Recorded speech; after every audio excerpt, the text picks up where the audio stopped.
They called her worthless, broken, a stain on the pack's honor. But tonight, Kalavire would do the impossible. She would face the most feared ruler in the realm and dare to defy everything they believed about strength. In a world where fangs and fury ruled, where the wolfless were less than dirt, one girl's forbidden dance would either save a cursed king or doom them all. This is the story of how the weakest became the most powerful. Stay until the end to see how she rewrote the laws of survival itself. Drop a like if you're watching from your city, and let me know in the comments what you think happens next. The mountains of Iron Fang Ridge didn't forgive weakness. Kayla had learned that truth the same night her parents died. The night the screams stopped and the smoke cleared, leaving only silence, and her uncle's triumphant howl echoing through the burned remains of the border camp. She'd been 7 years old, small for her age, clutching a wooden doll her mother had carved. When the pack gathered to mourn their fallen warriors, nobody looked at her. When her Uncle Gareth stepped forward to claim leadership, citing his strength and vision, nobody questioned him. And when her wolf never came, even as she passed her 16th, 17th, and 18th winters, nobody was surprised. Useless, they whispered. Cursed, they muttered. A reminder of weakness, they declared. Iron Fang Ridge was not a place for the weak. Perched on the brutal eastern frontier where 3 territories collided, the pack survived through strength alone. Their warriors were legendary, massive, ruthless, capable of shifting mid-battle into wolves the size of bears. Their hunters brought down elk and rival packs with equal efficiency.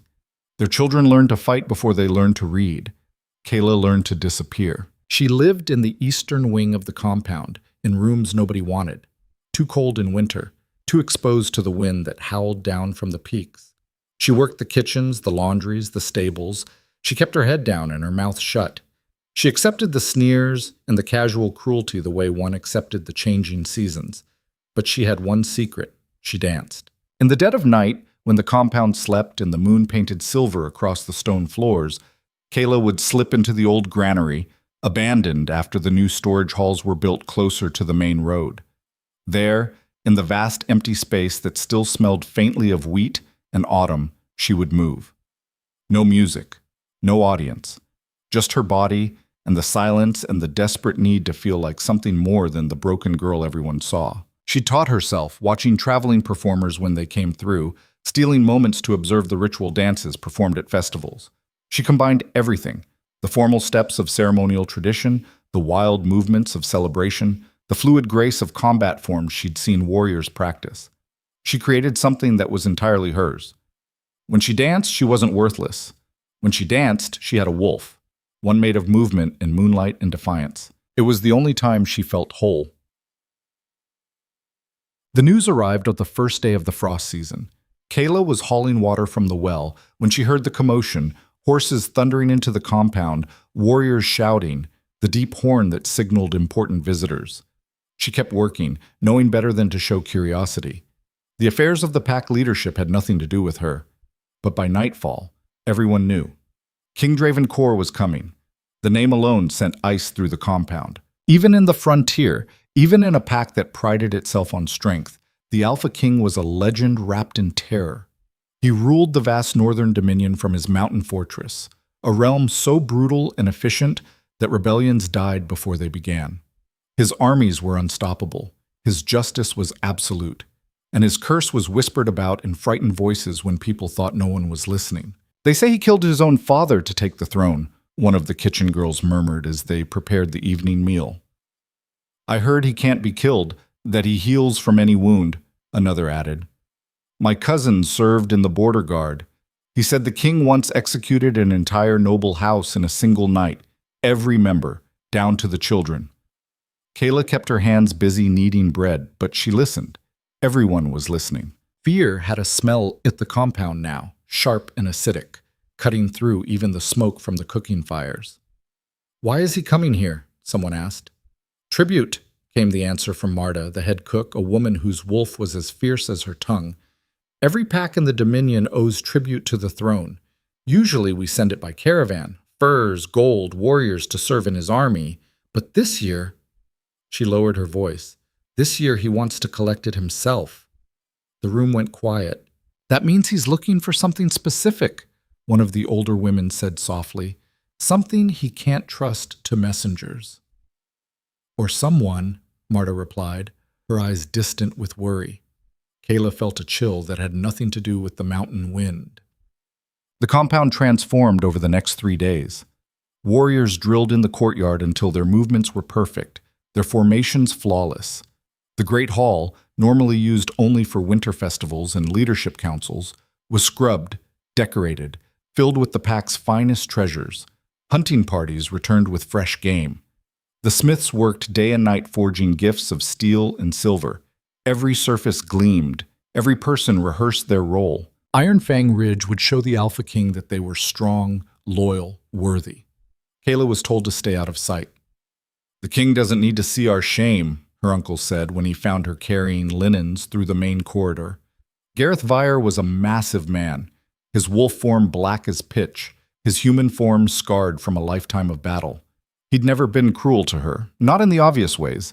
He'd simply made it clear that she was a burden, a reminder of his brother's weakness, a mistake that couldn't be corrected.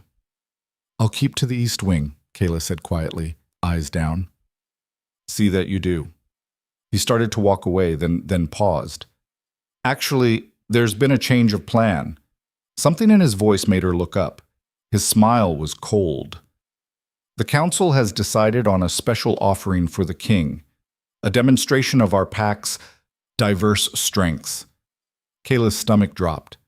"What do you mean? You dance, don't you?" The world tilted.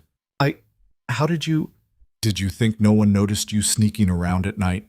Gareth laughed, but there was no warmth in it. "The granary has windows, girl. You've been seen." Heat flooded her face, shame and fear mixing into something that tasted like copper. It was private. I never meant..." "Relax." He waved a dismissive hand. "It's actually useful now. The king expects tribute. We'll give him gold, furs, steel, and we'll give him entertainment. A performance from our pack's most unique member." "No." The word came out before she could stop it. Gareth's expression darkened. "Excuse me? I can't. I'm not a performer. It's not for other people. It's decided." His voice dropped to a growl that made her wolf instincts scream. Except she had no wolf, no instincts, nothing to tell her how to survive this. "You will dance for the king.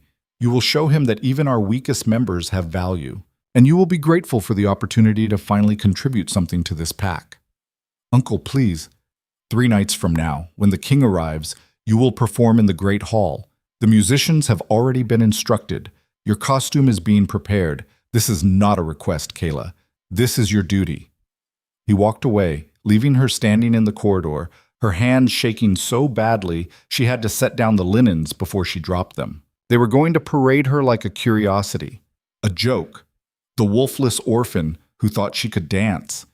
They'd dress her up and put her in front of the most powerful and dangerous man in the realm, and everyone would laugh, and she would be exposed as exactly what they always said she was.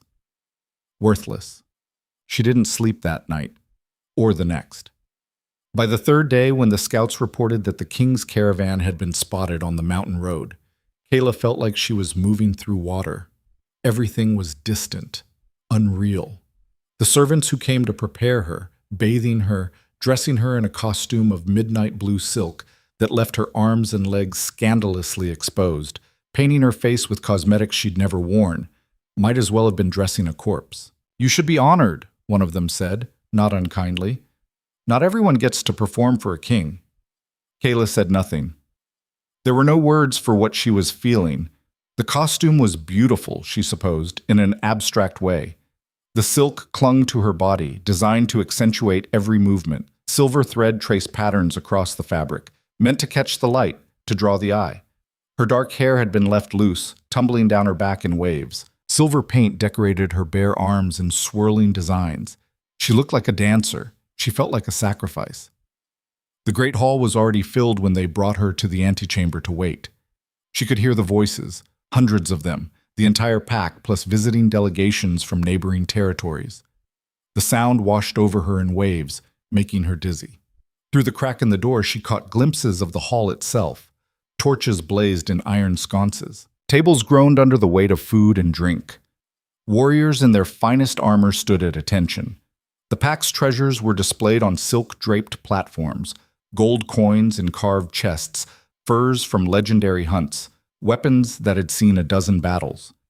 And at the head of the hall, on the raised dais where her uncle normally sat, there was a chair. Not a throne. That would have been presumptuous, but massive nonetheless, carved from black wood and draped with furs. Empty, waiting. The musicians, 3 men with drums, flutes, and a stringed instrument Kayla didn't recognize, sat in the corner looking nervous.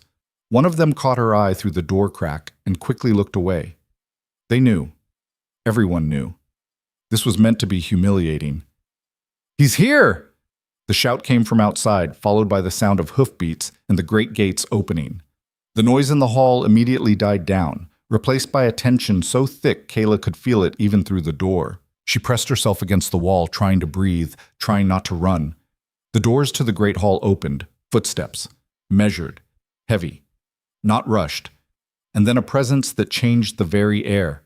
Kayla couldn't see him yet, but she felt him, like pressure before a storm, like the moment before lightning strikes. The temperature in the antechamber seemed to drop. Her breath came out in a visible mist. "Alpha King Draven Kor," the herald's voice rang out. "Ruler of the Northern Dominion, master of the mountain throne, the unbroken." Through the crack, she saw him. Tall. Taller than any man she'd ever seen, and she'd grown up around warriors. Broad-shouldered, moving with the kind of controlled power that came from absolute certainty of strength. His hair was dark, nearly black, pulled back from a face that was all sharp angles and harder edges. He wore black, leather and fur and steel, and when he turned his head to survey the hall, Kayla saw his eyes. Gold. Not brown with amber flecks, not hazel. Gold. Like molten metal, like a wolf's eyes catching torchlight, but somehow more and less human at the same time. And there was something else. Something that made every instinct she didn't have scream at her to run. Darkness clung to him, not shadows. This was something else. Something alive. Something that moved just at the edge of perception. It writhed around his shoulders like smoke, like tentacles, like a second skin that wasn't quite there. Nobody else seemed to see it, but Kayla saw it, and it saw her. For one impossible moment, as the king's golden eyes swept across the hall, they locked with hers through the crack in the door. The darkness around him surged forward, reaching. Then he looked away, and the moment broke. Kayla sucked in a breath, her heart hammering so hard she thought her ribs might crack. "Your Majesty." Her uncle's voice, respectful in a way she'd never heard before. Gareth stood before the king, head slightly bowed. "Iron Fang Ridge welcomes you. Our tribute awaits your inspection." The king said nothing. He moved to the great chair and sat, the motion perfectly controlled. One hand rested on the arm of the chair. The other he lifted in a small gesture. "Show me." His voice was quiet, deep, the kind of voice that didn't need to shout to command absolute attention. What followed was a parade of offerings. Warriors stepped forward to pledge service in the king's army, strong young men and women who demonstrated their shifting abilities, their combat skills. Merchants presented chests of gold and silver. Hunters laid out rare furs. The smiths displayed weapons of incredible craftsmanship. The king acknowledged each offering with a slight nod. No expression, no reaction beyond the bare minimum of recognition. The darkness around him pulsed occasionally, like a heartbeat. Kayla watched from her hiding spot, growing colder with each passing moment. This man, this king, wasn't just dangerous. He was wrong, somehow. "Cursed," the whispers said. Looking at him now, seeing the shadow thing that nobody else noticed, she believed it, and they were going to make her dance for him. "Finally," her uncle said, and Kayla's breath caught. "We offer your Majesty a demonstration of our pack's unique artistry, a performance to honor your visit." He gestured toward the antechamber. The door opened. All eyes turned to her. Kayla stepped into the great hall, and the weight of hundreds of stairs crashed over her like a physical force. She heard the whispers immediately, cruel, mocking, exactly as she'd feared. "The wolfless girl? This is the entertainment? What are they thinking? Look at her, she's shaking." She was. Her whole body trembled as she walked toward the center of the hall, toward the open space that had been cleared for her performance. The silk costume that had seemed beautiful in the preparation room now felt like a mockery, too revealing, too pretentious for someone like her. She didn't look at the king. She couldn't. If she saw those gold eyes, that darkness, she would break completely. The musician struck up a melody. It was hollow, deliberately simple, the kind of music you'd play for a child's first clumsy attempts at dancing. More mockery, more humiliation. This was their plan.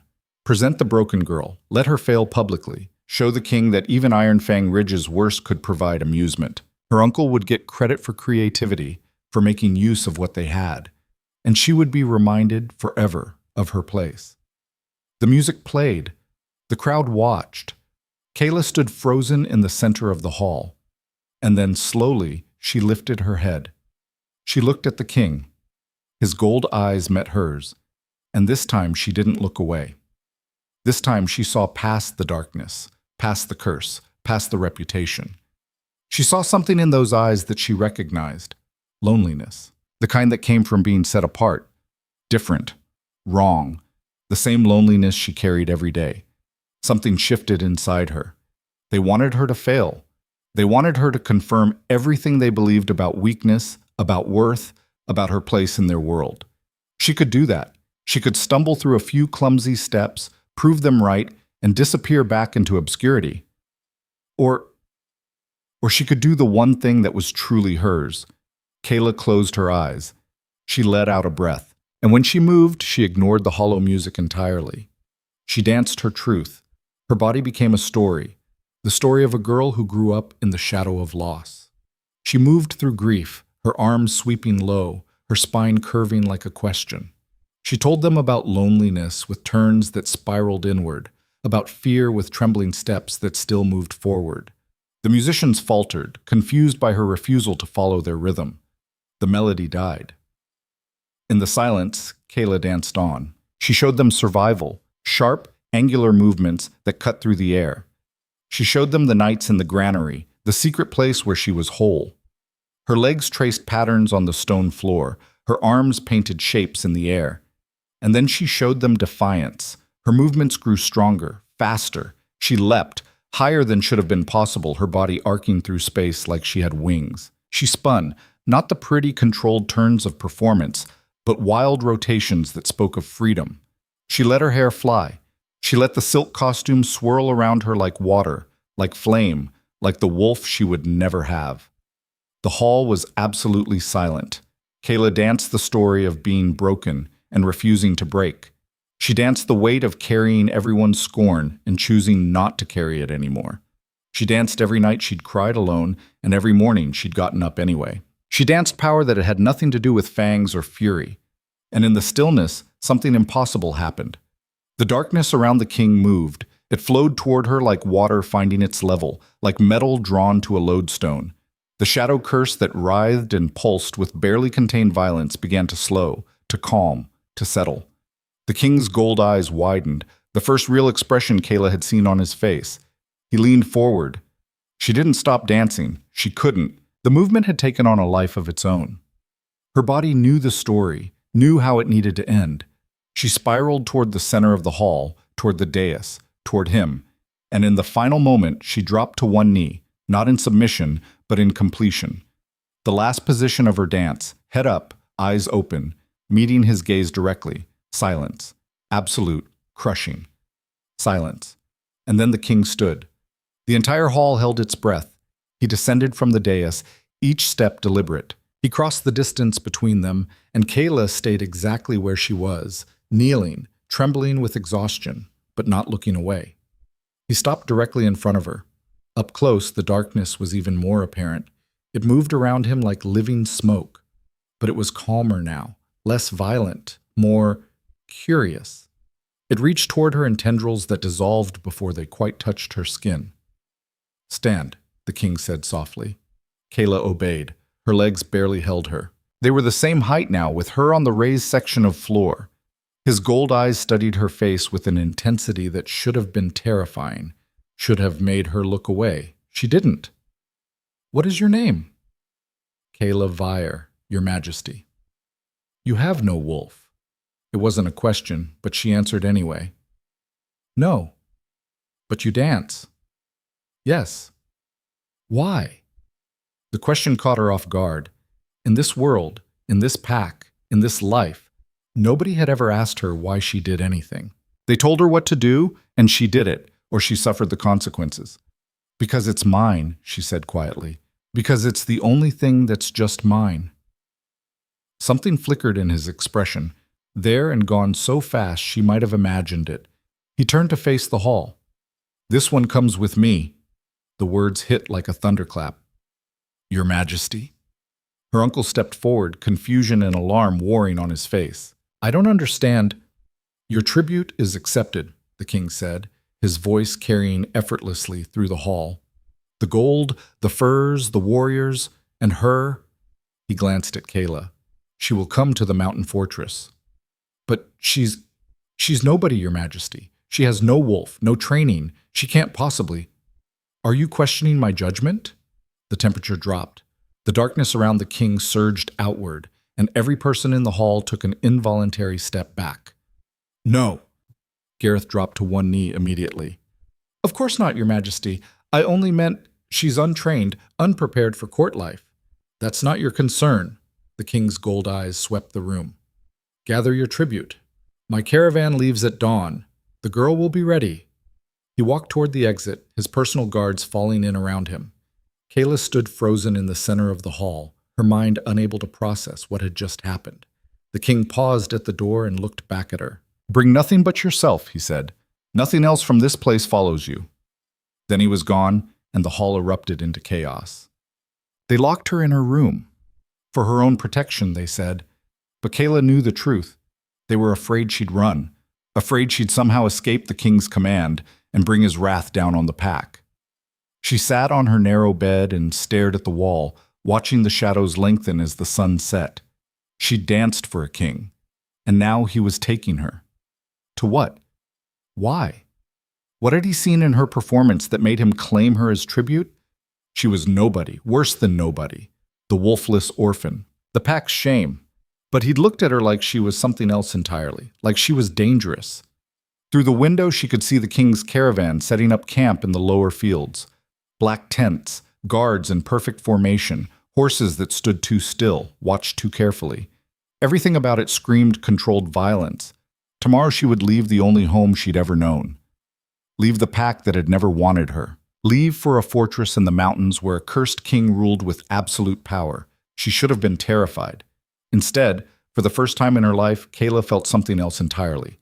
A strange, wild spark of hope. Because when the king had looked at her, when that darkness had calmed at her dance, she'd realized something crucial. He needed her. The most powerful man in the realm needed something she had. And in a world where she'd always been worthless, that changed everything. Kayla stood and walked to the window. Below, in the camp, she could see the massive black tent at the center, the king's quarters. A shadow moved inside, pacing. "What are you?" she whispered to the night. The wind carried no answer. But tomorrow she would find out. Tomorrow, the broken girl would enter the monster's lair, and neither of them would ever be the same. Dawn came too fast and too cold. Kayla woke to the sound of boots in the hallway, guards coming to collect her, she assumed. She'd barely slept, her mind churning through everything that had happened, everything that was about to happen. The small bag they'd allowed her sat by the door, containing nothing but a change of clothes and the wooden doll her mother had carved. Everything else from this life would stay behind. The door opened without a knock. But it wasn't guards. It was her uncle. Gareth looked like he'd aged a decade overnight. His eyes were bloodshot, his jaw tight with barely controlled anger. He stepped into the room and closed the door behind him with a softness that was somehow more threatening than if he'd slammed it. "Do you have any idea what you've done?" His voice was low, dangerous. Kayla stood, instinctively putting the bed between them. "I danced, like you told me to." "Don't play stupid." He moved closer, and she could smell the alcohol on his breath. "You were supposed to embarrass yourself, to show the king that even our failures have spirit, a curiosity, a moment of amusement before we moved on to serious matters. I'm sorry I didn't fail the way you wanted, His hand shot out, grabbing the bedpost hard enough that the wood cracked. You think this is a victory? You think being claimed by him is some kind of rescue? Better than staying here. The words came out before she could stop them, and the truth in them hung in the air like smoke. Gareth's face went dark red. You ungrateful! I gave you a home, fed you, clothed you. Despite the shame you brought to this family, you let them mock me every day of my life, Kayla said, and suddenly all the fear, all the careful silence of 18 years was burning away. You let them treat me like dirt because it was easier than defending your brother's daughter. You used me last night like a trained animal, and you're angry because it didn't go the way you planned. Watch your tongue. Or what? You'll send me away? She laughed, and it came out bitter and sharp.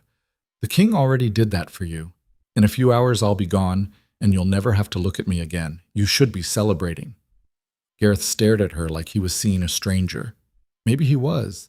Maybe Kayla was seeing herself clearly for the first time, too. You don't know what he is, her uncle said finally, his voice dropping to something that almost sounded like genuine concern. The things they say about him, the curse, the killings, the darkness that follows him. He's not a man, Kayla. He's a monster wearing a crown. Then he'll fit right in with the monsters wearing pack marks. I'm trying to warn you. No, you're trying to scare me into running so the king's wrath falls on me instead of on you. She picked up her bag. But I'm not running. For the first time in my life, someone looked at me and saw something worth claiming. Even if he is a monster, at least he chose me. That's more than this pack ever did. Gareth opened his mouth, then closed it. For a long moment, he just looked at her, and something complicated moved behind his eyes. Regret, maybe, or recognition, or simply the final acknowledgement that she'd never really been his responsibility, and he was relieved to be free of it. The caravan leaves in an hour, he said quietly. Don't keep them waiting. He left. Kayla stood in the empty room, her heart pounding, her hands shaking with adrenaline. She'd just burned the last bridge to this place. There was no coming back now. Good. She picked up the wooden doll, running her thumb over the worn surface. Her mother's hands had carved this. Her mother, who died in a raid that was maybe not as random as everyone claimed. Her mother, who'd never lived to see her daughter's wolf fail to emerge. Who'd never had to watch Kayla become the pack's favorite target for contempt. I'm leaving, Kayla whispered to the doll, to the memory, to the ghost. I don't know what happens next, but I'm leaving. She tucked it carefully into the bag and walked out of her room for the last time. The compound was already awake, warriors and servants moving with the controlled chaos of departure preparations. The king's caravan was packed and ready, the massive black tents collapsed into neat bundles, the horses stamping impatiently in the cold morning air. Kayla walked through the main courtyard, very aware of the eyes following her. Nobody spoke to her. Nobody said goodbye. They watched her like they'd watch a criminal being led to execution, curious, slightly uncomfortable, but mostly relieved it wasn't them. The king stood near the lead wagon, speaking with one of his commanders, a tall woman with silver streaks in her black hair and scars that told stories of survived battles. He wore the same black leather and fur as the night before, his presence still that overwhelming weight that made the air feel heavier. As Kayla approached, he looked up. Those gold eyes found her immediately. You came. It wasn't a question, but there was something in his tone, maybe the faintest trace of surprise. Did you think I wouldn't? Most people in your position would have run. I have nowhere to run to. He studied her for a long moment, and that darkness, the shadow curse she could see but others couldn't, stirred around his shoulders like curious smoke. Get in the second wagon. Commander Thorne will see to your needs during the journey. The silver-haired woman nodded curtly. This way. Kayla followed her to a covered wagon near the center of the caravan. Inside it was surprisingly comfortable. Padded benches, fur blankets, even a small chest for belongings. You'll ride here, Thorne said, her voice professionally neutral. We travel fast and stop rarely. If you need anything, ask. If you cause problems, you'll be restrained. Understood? Understood. Thorne's eyes narrowed slightly, reassessing. You're not what I expected. What did you expect? Someone crying, someone begging, someone trying to bargain their way out of this. She shrugged. Instead, you look like you just won a prize. Maybe I did. The king is not a prize girl. Thorne cut herself off, shaking her head. Never mind. You'll learn soon enough." She left, and moments later the caravan lurched into motion. Kayla pulled back the canvas flap slightly, watching Iron Fang Ridge shrink behind them. The compound, the mountains, the only home she'd ever known, all of it falling away like a discarded skin. She didn't cry. She didn't look back after the first minute. She watched the road ahead, winding up into higher peaks, toward whatever waited in the king's fortress, toward the unknown. The journey took 4 days. 4 days of brutal mountain roads, of nights camped in valleys where the wind cut like knives, of minimal conversation and maximum efficiency. The king's caravan moved like a military operation. No wasted motion, no unnecessary delays. They rose before dawn, traveled until well after dark, and slept in shifts with guards always posted. Kayla saw the king only in glimpses. He rode at the front, sometimes on horseback, sometimes in his own wagon. He spoke with his commanders, reviewed reports that runners brought from distant outposts, and generally conducted the business of ruling an empire while simultaneously traveling through it. He never looked back at her wagon. She told herself she wasn't disappointed. Commander Thorne proved to be her primary contact. The woman was all business, making sure Kayla ate, making sure she had warm enough furs for the increasingly cold nights, making sure she understood the basic protocols of the fortress they were approaching. "The mountain fortress isn't like your packed compound," Thorne explained on the second night, as they shared a fire and a meal of dried meat and hard bread. "It's a military stronghold. Everything is structured. Everyone has a purpose. You don't wander. You don't ask questions of people above your station. You do what you're told, when you're told." "What's my purpose?" Kayla asked. Thorne's expression became carefully blank. "The king will explain." "You know, though, don't you?" "What I know and what I'm authorized to share are different things." Thorne poked at the fire with a stick. "But I'll tell you this. In all my years serving him, I've never seen him claim a tribute personally. Never seen him look at anyone the way he looked at you during that dance." "How did he look at me?" "Like you were the answer to a question he'd been asking for a very long time." Thorne's scarred face softened slightly. "Just be careful. The king is complex, powerful, and the curse—" She stopped abruptly. "Everyone mentions this curse," Kayla said, "but nobody explains it. Because it's not our place to explain. If the king wants you to know, he'll tell you himself." Thorne stood, clearly ending the conversation. "Get some sleep. Tomorrow we reach the fortress." Kayla lay awake long after the camp quieted, staring up at the stars visible through the gap in the wagon's canvas. The darkness she'd seen around the king, the living shadow that responded to her dance, what was it? A manifestation of power? A separate entity? A curse in literal form? And why had it calmed when she moved? Questions with no answers spiraled through her mind until exhaustion finally pulled her under.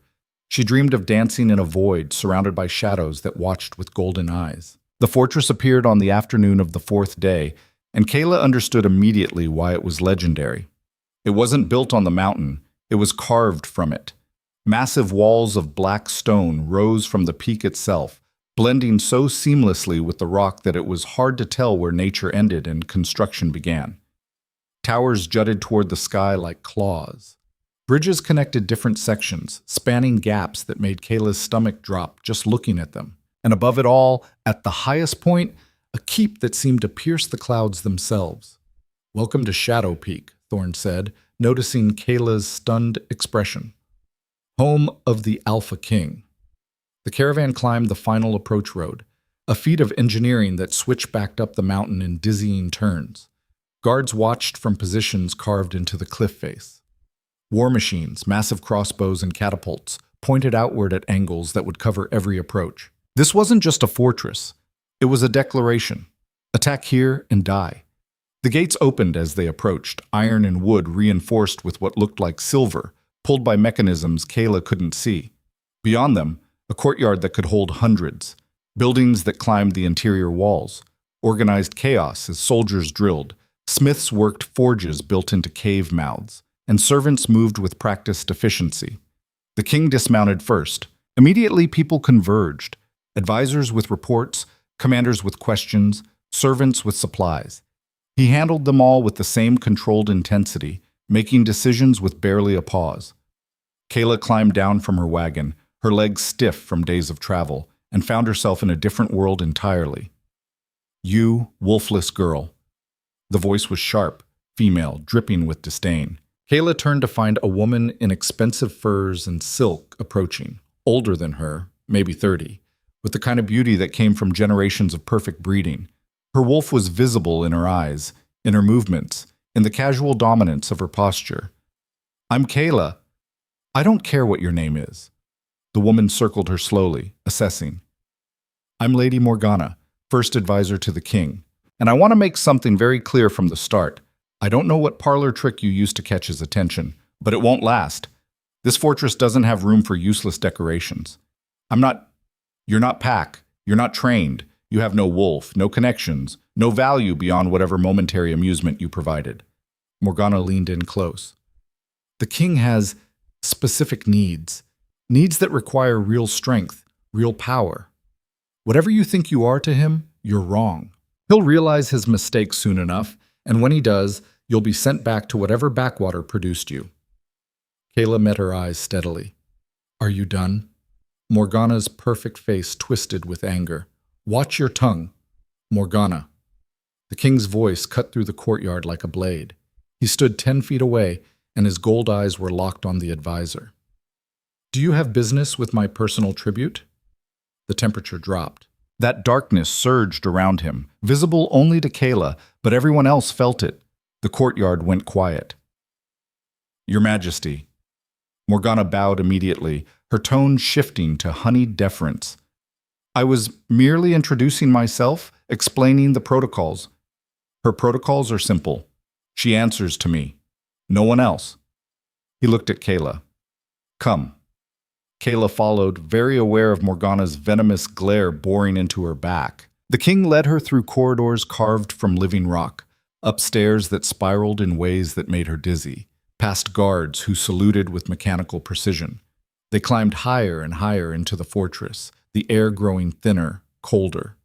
Finally, they emerged into a circular chamber at the top of the keep. It was vast. Windows carved directly from the mountain opened onto views that stretched for miles. Other peaks, distant forests, valleys that looked like toys from this height. The floor was smooth black stone. The walls were hung with maps, weapons, and banners from defeated enemies. And in the center, a space cleared of everything. Empty. Waiting. This is where you'll dance, the king said. Kayla turned to face him. Up here, alone, the darkness around him was more pronounced, writhing, pulsing, almost alive. Every night? Yes. Why? He walked to one of the windows, staring out at his kingdom. For a long moment, he said nothing. Then, what do you know about curses? Only stories, warnings, things that happen when you anger forces that shouldn't be angered. Those stories are closer to truth than most people realize. He turned back to her. I am cursed. Have been since I took the throne. The darkness you see, and yes, I know you see it. I saw the recognition in your eyes that first night, is a manifestation of something ancient, something that wants to consume me entirely. Kayla's mouth went dry. What is it? Power. Uncontrolled, violent, absolute power. His gold eyes flickered with something that might have been pain. When my father ruled, he was weak, indecisive. The dominion was fractured, bleeding. I challenged him, and when he refused to step down, I fought him. I won, but victory came with a price. The curse. The throne itself is cursed, has been for generations. Every king who takes it by force inherits the darkness. Most are consumed within months. They lose themselves to the power, become the very monsters they claim to defeat. Entire dynasties have ended in bloodbaths. But you're still here. Barely. He held up his hand, and Kayla saw it then, the way the shadows clung to his fingers, pulsing like a heartbeat. I've held it back through sheer will, through control, through building a system so efficient, so structured, that I never have a moment to lose focus. But it's getting stronger. Every day, every hour. It pushes harder. And when I danced, it calmed. For the first time, his controlled facade cracked, and she saw genuine wonder in his expression. For the first time in 5 years, the pressure eased, the violence quieted. I could breathe. Understanding crashed over her. That's why you claim me. Yes. He stepped closer, and up close, the darkness swirled between them. I don't know why you have this effect. I don't know what you are or how this is possible. But if there's even a chance that your dance can hold this back, can give me even temporary relief, I need that. I need you. Kayla's mind raced.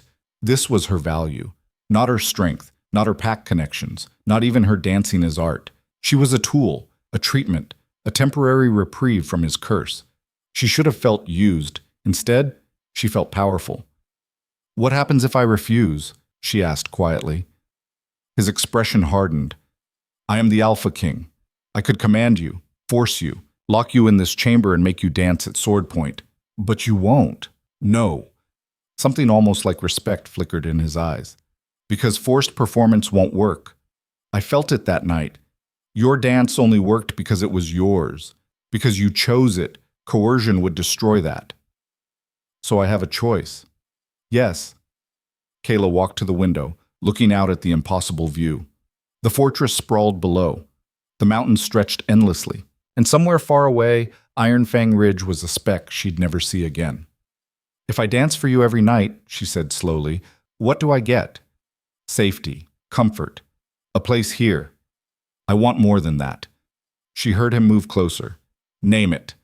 Kayla turned to face him, and the boldness that had filled her during that first dance returned.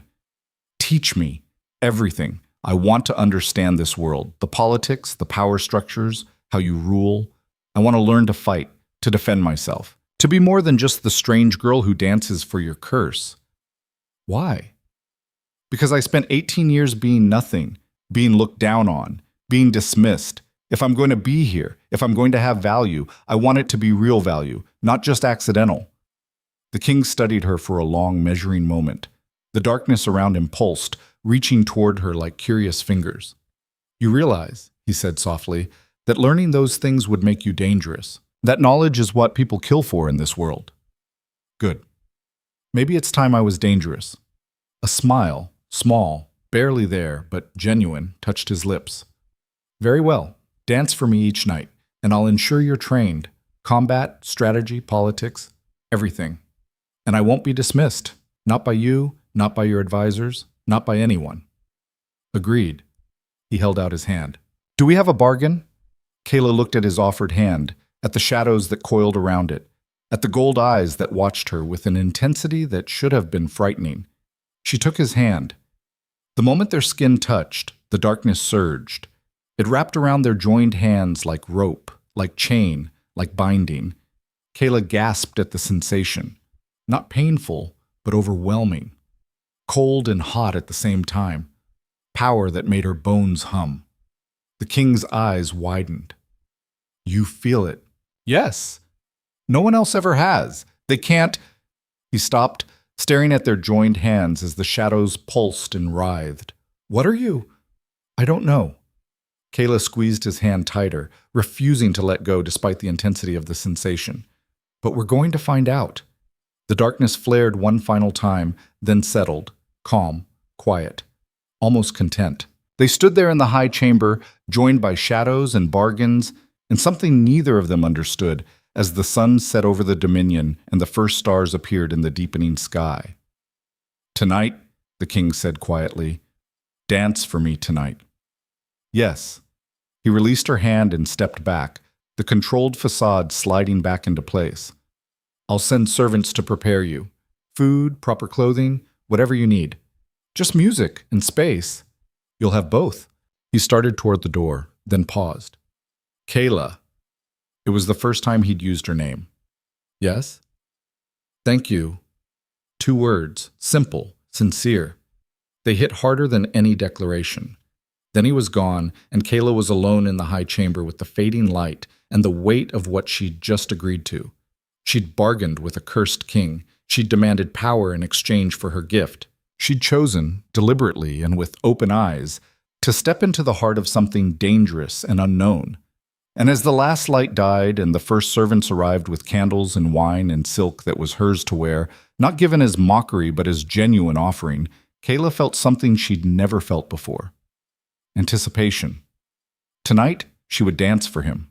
Tomorrow, she would begin to learn what it meant to be dangerous. And somewhere in the future, distant but approaching, she would discover the truth about herself, about the curse, about the power that connected them. But first, she had to survive this new world. First, she had to prove that the broken girl from Iron Fang Ridge could become something none of them imagined. The candles were lit. The chamber transformed. And when the king returned at midnight, his gold eyes hungry for the relief only she could provide, Kayla stood in the center of the room and began to move. The shadows danced with her. The shadows danced with her. Night after night, in the high chamber where the stars pressed close against the windows, Kayla moved and the darkness responded.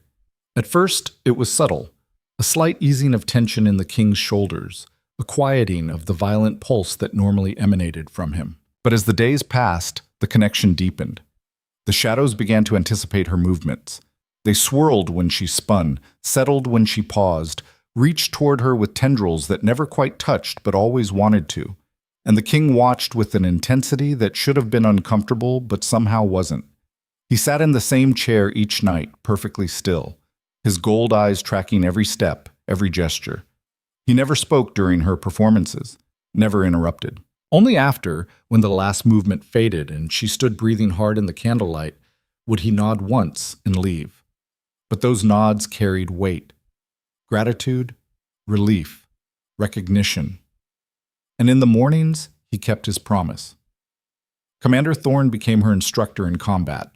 The older woman was merciless, drilling Kayla in basic strikes, defensive positions, and the brutal efficiency of real fighting versus ceremonial forms. They trained before dawn in a courtyard carved from the mountain itself, and Kayla learned quickly that her lack of wolf strength meant she had to be twice as fast, twice as clever. "You'll never overpower an opponent," Thorne said, blocking Kayla's clumsy thrust and sweeping her legs out from under her for the dozenth time that morning. "So you need to think 3 moves ahead. Use their strength against them. Make them commit, then slip aside and strike where they're exposed." Kayla picked herself up, her muscles screaming. 2 weeks of this training had left her covered in bruises, moving like an old woman between sessions. But she was getting stronger, faster. The basic forms were becoming instinctive. "Again," Thorne commanded. They went again, and again, and again. In the afternoons, a scholar named Orin, ancient, half-blind, and possessing a mind like a steel trap, taught her about the political structure of the Dominion, the noble houses, their alliances and enmities, the delicate balance of power that kept the realm from tearing itself apart, the trade routes that sustained the economy, the military deployments that maintained order.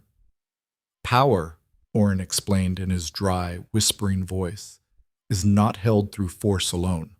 Force can take a throne, but it cannot keep one. The king understands this better than most. He rules through a combination of demonstrated strength and carefully maintained systems. Remove one piece carelessly, and the entire structure collapses. "Like what?" Kayla asked, bent over maps that showed the Dominion in meticulous detail. "Like the tribute system. Every pack, every territory, contributes to the center. Money, warriors, resources. In return, they receive protection and access to royal justice. It's a bargain. They give up autonomy. They gain stability. But if the king were to demand too much or offer too little protection, the bargain breaks. And then? Rebellion, which must be crushed, which requires resources, which means demanding more tribute, which causes more rebellion." Orin's clouded eyes somehow found hers. "It's a spiral many kings have fallen into. This one hasn't, yet." The word hung in the air like a threat. In the evenings, before her nightly performance, Kayla ate dinner in the king's private chambers. Not with him. He was usually handling administrative matters, meeting with advisors, making the 1,000 small decisions that kept an empire running. But in the same space, close enough to observe. She watched how he spoke to people, the way he listened, truly listened, to reports from the lowest messenger and the highest noble with equal attention. The way he made decisions quickly, without second-guessing, but with a thoroughness that suggested he'd considered every angle before speaking. He was brilliant at ruling, absolutely, terrifyingly brilliant, and the curse was killing him. She could see it more clearly now, spending hours in his presence. The shadows weren't just around him, they were in him, woven through his very being like infection through tissue. Every decision, every exertion of will, every moment of stress made them pulse stronger. By evening, they writhed so violently that Kayla was amazed no one else could see. Only her dance calmed them. Only those hours of movement in the high chamber gave him any relief. "You're staring," he said one evening, not looking up from the document he was reviewing. Kayla jerked her attention back to her meal. "Sorry."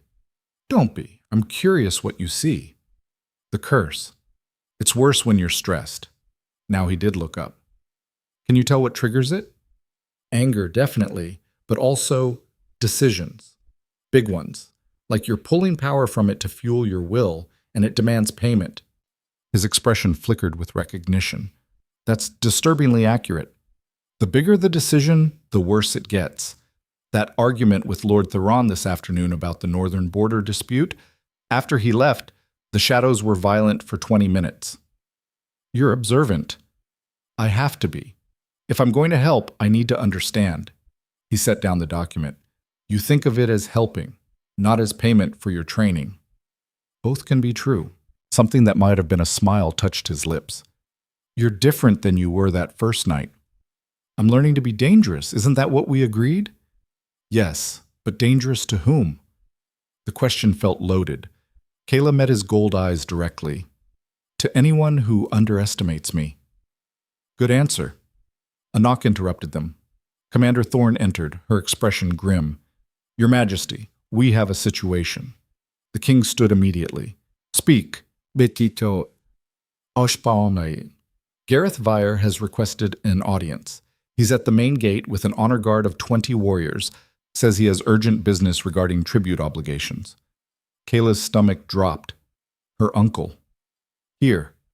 The king's expression went absolutely neutral, which somehow was more frightening than anger. "When did he arrive?" "An hour ago. I sent word to you immediately, but you were in council." "What does he want?" "He won't say, only that it concerns Ironfang Ridge's relationship with the crown." Thorne's eyes flicked to Kayla briefly. "And that he has information relevant to recent acquisitions." "He's here because of me," Kayla said quietly. "Obviously." The king's jaw tightened. "Does he know you're here, in my private chambers?" "No one outside my personal guard knows that," Thorne said. "Officially, the girl is housed in the tribute quarters." "Keep it that way." He looked at Kayla. "Go to the high chamber, wait there. Don't leave, don't let anyone see you. I want to know what he says." "Kayla, he came all this way for a reason. Whatever it is, it affects me. I have a right to know." The king studied her for a long moment. Then, unexpectedly, he nodded. "Very well. But you stay hidden." "Thorne, is the observation room accessible?" "Yes, Your Majesty." "Show her. She can watch from there." He turned to Kayla. "You observe only. You do not interfere. Understood?" "Understood." Thorne led her through a hidden passage. The fortress was full of them, she was learning, to a small room behind the throne hall. One wall was actually a screen, decorative carved stone that looked solid from the front, but allowed someone behind it to see and hear everything in the hall beyond. "Stay quiet," Thorne warned. "Even a whisper can carry." Then she was gone, and Kayla was alone in the dark, watching through the carved stone as the throne hall filled with people. The king sat on his throne, a massive thing of black wood and steel positioned on a raised dais that put him above everyone else. His personal guard flanked him, and his key advisors, including Lady Morgana, who looked particularly predatory tonight, stood to the sides. The hall doors opened. Gareth Vire walked in, and Kayla's breath caught. He looked different than she remembered, older, harder, with an edge of desperation in his movements that hadn't been there before. His honor guard followed, warriors she recognized from Ironfang Ridge, all of them looking distinctly uncomfortable in the king's hall. "Alpha King Draven," Gareth said, bowing low. "Thank you for seeing me." "You have 5 minutes." The king's voice was cold, completely devoid of the warmth Kayla had heard in their private conversations. Explain why you've traveled 4 days to interrupt my schedule. I come with grave news, Your Majesty. News that affects the security of your throne and the integrity of your rule. A ripple went through the advisors. Morgana leaned forward slightly, scenting blood. Continue, the king said. When you visited Iron Fang Ridge 3 weeks ago, you claimed tribute. Among that tribute was my niece, Kayla Vire. At the time, I believed you saw potential in her, some quality that warranted personal attention. Your point? I have since discovered information that suggests her value is not what either of us believed. In fact, she may be actively dangerous to you. Kayla's hands clenched. What was he doing? Explain. Gareth pulled a scroll from his jacket. This is a record from our pack's archives. It details the circumstances of my brother's death, Kayla's father. For years, we believed he died in a border raid. Random violence, bad luck. And now? Now I have testimony from a survivor who was there that night, a warrior who's been too afraid to speak until recently. Gareth's voice dropped. My brother wasn't killed by raiders, Your Majesty. He was killed by a curse. The temperature in the hall dropped. The king went absolutely still. What kind of curse? A bloodline curse, enacted by a witch he offended years before. The curse was specific. It would manifest in his offspring, specifically in any child who failed to produce a wolf. Gareth looked directly at where he thought the king was. Kayla has no wolf because the curse consumed it, and according to the testimony, the curse doesn't just affect her. It spreads. It seeks out power and corrupts it. That's a lie, Kayla whispered in the hidden room. Her father had been a good man. There had been no witch, no curse. But then she remembered the darkness around the king, the way it responded to her, the way it calmed when she danced, but also the way it reached for her with hungry tendrils. What if Gareth was telling the truth? You're claiming the girl I claimed as tribute is cursed, the king asked, his voice dangerously soft. I'm claiming she carries a curse that seeks out and corrupts sources of power. Think about it, Your Majesty. She appears at your fortress. She performs some spectacle. And suddenly she's in your private chambers, close to you, close to the heart of your authority. Gareth's voice rose. I don't know what her game is, but I know danger when I see it. She's using you. Interesting theory. Do you have proof beyond the testimony of one supposedly traumatized warrior? I have this. Gareth held up a small vial. Even from her hidden position, Kayla could see the liquid inside. Dark, viscous, wrong. This is extract from blackthorn root, blessed by a true seer. It reveals curses, makes them visible to everyone, not just to those with special sight. He knows, Kayla realized with ice forming in her veins. He knows the king can see something others can't. He knows about the darkness. If you permit me to administer this to the girl, Gareth continued, in front of your full court, any curse she carries will become visible. If I'm wrong, I'll submit to whatever punishment you deem appropriate. But if I'm right, if she's truly dangerous, then you'll see it, and you can act accordingly. The king was silent for a long moment. The shadows around him pulsed, visible only to Kayla, growing more agitated by the second. Your Majesty, Lady Morgana spoke up, her voice silky smooth.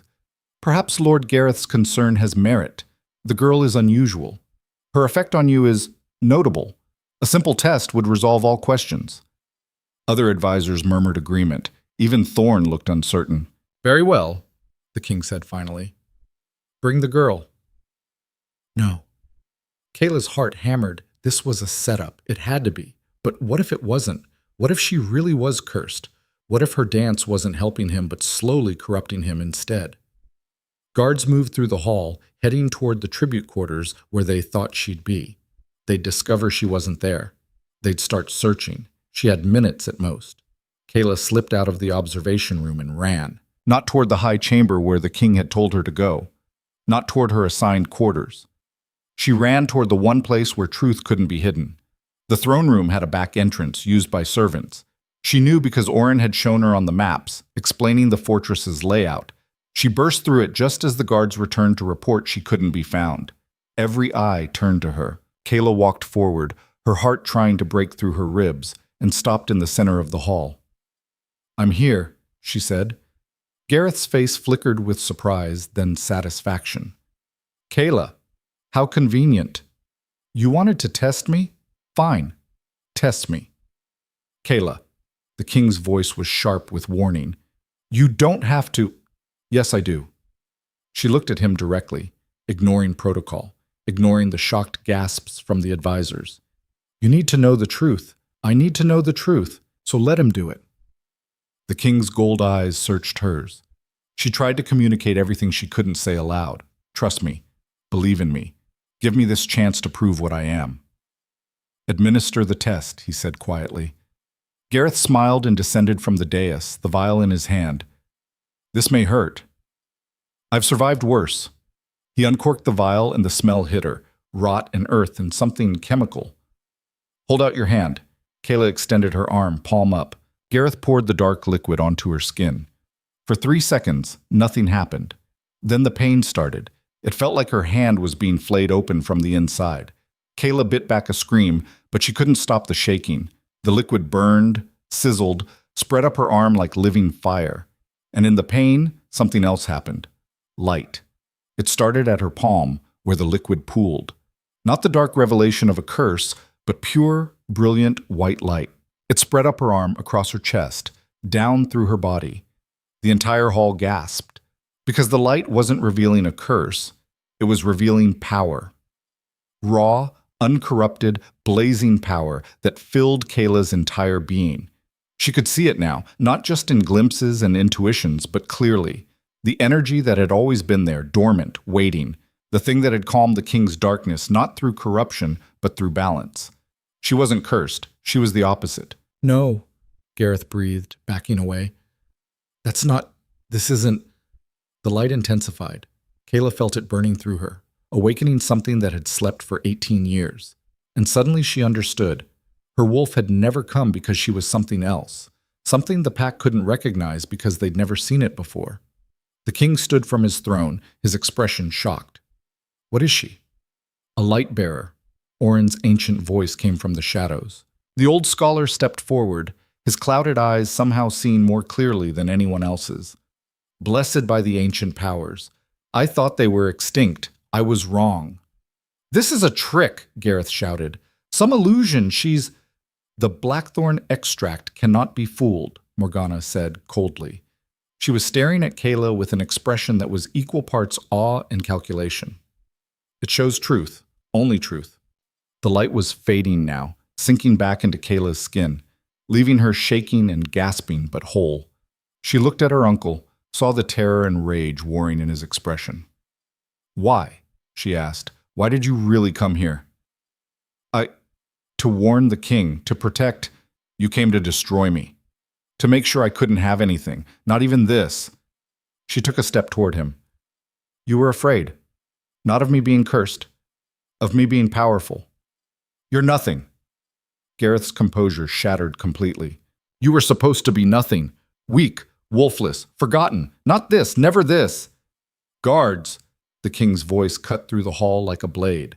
Restrain him. But Gareth was faster. He pulled a second vial from his jacket, larger, darker. If I can't expose her, I'll expose you. He threw it. Not at Kayla, at the king. The vial shattered against the throne, and dark smoke exploded outward. The king gasped, his body going rigid, and the shadows that only Kayla could see erupted. They burst from him like an explosion, no longer controlled, no longer contained. The curse he'd been holding back for 5 years suddenly unleashed. He screamed, a sound of pure agony, and his body began to change. The gold eyes turned black, his skin rippled. The darkness wasn't just around him anymore. It was becoming him. Everyone ran, advisors, guards, warriors. They scattered like leaves in a storm. Morgana was shouting orders, Thorn was trying to organize a defensive perimeter, and Gareth was running for the exit with his warriors. The king, the thing that had been the king, rose from the throne. 8 feet tall now, wrapped in shadow that solidified into something like armor, like claws, like death-given form. The curse had won. And Kayla understood with perfect, terrifying clarity that everyone in this hall was about to die. Unless... She stepped forward. Kayla, run! Thorn's voice, distant, desperate. But Kayla didn't run. She walked toward the monster, toward the violent shadow thing that had consumed the man who'd shown her kindness, who'd kept his promises, who'd looked at her and seen worth. "Your Majesty," she said quietly. The creature's head turned. Those black eyes focused on her, and there was nothing human in them, nothing recognizable. "I know you're in there," she said. "I know you're still fighting." It growled, a sound that shook the walls. Kayla raised her hands. No weapon, no defense, just herself. And she began to dance. No music, no preparation, just movement, desperate and pure. She danced the story of a broken girl who found strength. She danced hope in a brutal world. She danced the thing that connected them. That recognition of being different, being feared, being alone. The creature lunged. Kayla didn't stop. She spun away, her body remembering every lesson from Thorn, every principle of using momentum against force. She stayed just out of reach, kept moving, kept dancing. And the light, the power the blackthorn extract had revealed, began to surface again. It flowed from her in waves, matching her movements. When she reached out, light followed her hands. When she spun, it spun with her. The pure white energy that was the opposite of the king's curse, the balance to his darkness. The creature slowed. Its attacks became less coordinated. The shadows writhed in confusion, drawn to her light but repelled by it at the same time. Kayla danced closer, dangerous, insane, but necessary. She extended her hand. The creature stared at it, at the light pooling in her palm. "Come back," she whispered. "Please, come back." For a moment that stretched like eternity, nothing happened. Then a sound, half sob, half roar, came from the creature, and slowly, impossibly, it began to shrink. The shadows pulled back. The massive form condensed. The black eyes flickered, gold showing through like sun breaking through storm clouds. The king collapsed to his knees, human again, gasping for air. Kayla caught him before he hit the ground. They knelt there in the center of the throne hall, her arms around him, his head against her shoulder, both of them shaking violently. The light and shadow swirled around them, not fighting now, but balancing, finding equilibrium. The hall was silent except for their breathing. Then Thorn's voice, awed. "She did it. She actually did it." The king lifted his head. His eyes were gold again, clear, human. He looked at Kayla with an expression she couldn't name. "You didn't run." "No." "You should have. Everyone else did." "I'm not everyone else." He laughed, broken, raw, but genuine. "No, you're absolutely not." Footsteps approached. Kayla looked up to see Morgana standing there, her perfect face for once showing real emotion. Respect, maybe, or fear, or both. "The wolfless girl just saved the Alpha King," she said softly. "Witnessed by the entire court." "Former wolfless girl," Orin corrected, appearing beside her. "She's a light bearer. Chosen by forces older than our packs, older than our kingdoms. The last time one walked the world was 3 centuries ago." "What does that mean?" Kayla asked. "It means," the king said, getting to his feet and pulling her up with him, "that you're not just dangerous anymore. You're powerful, undeniably, publicly powerful." He turned to face the hall, where people were slowly emerging from their hiding places. His voice rang out clear and strong. Gareth Vire attempted to poison the king with cursed extraction, intending to cause harm and chaos. For this treason, he is declared enemy of the crown. Find him. Bring him back in chains. Guards scattered immediately. As for this woman, he looked at Kayla, and there was something new in his expression. Partnership, maybe. Recognition of equals. Kayla Vire is hereby elevated from tribute to royal advisor. She will have access to all counsels, all information, all resources necessary to continue her training. Anyone who questions this decision can take it up with the creature they just saw her tame. No one spoke. No one dared. Furthermore, he continued, his hand finding hers, let it be known throughout the Dominion. The curse that has plagued the throne for generations has met its match. Balance has been found.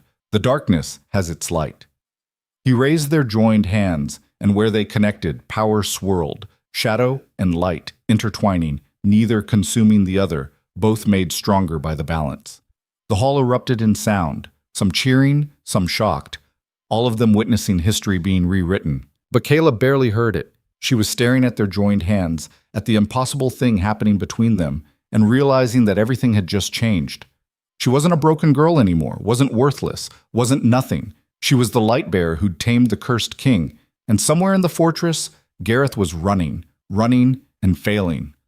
Because the guards caught him before he reached the gate, dragged him back to the hall in chains. He was thrown at the king's feet, and Kayla looked down at the man who'd spent 18 years making her feel small. "I should have killed you when you were born," he spat. "Should have recognized the threat, but you didn't," Kayla said quietly. "You just made me stronger. Every insult, every dismissal, every night I danced alone because it was the only thing that was mine. You made me into this." She knelt down to his level. "So thank you, Uncle, for being exactly cruel enough to forge something you could never break." The king's hand on her shoulder, gentle, grounding. "What would you have me do with him?"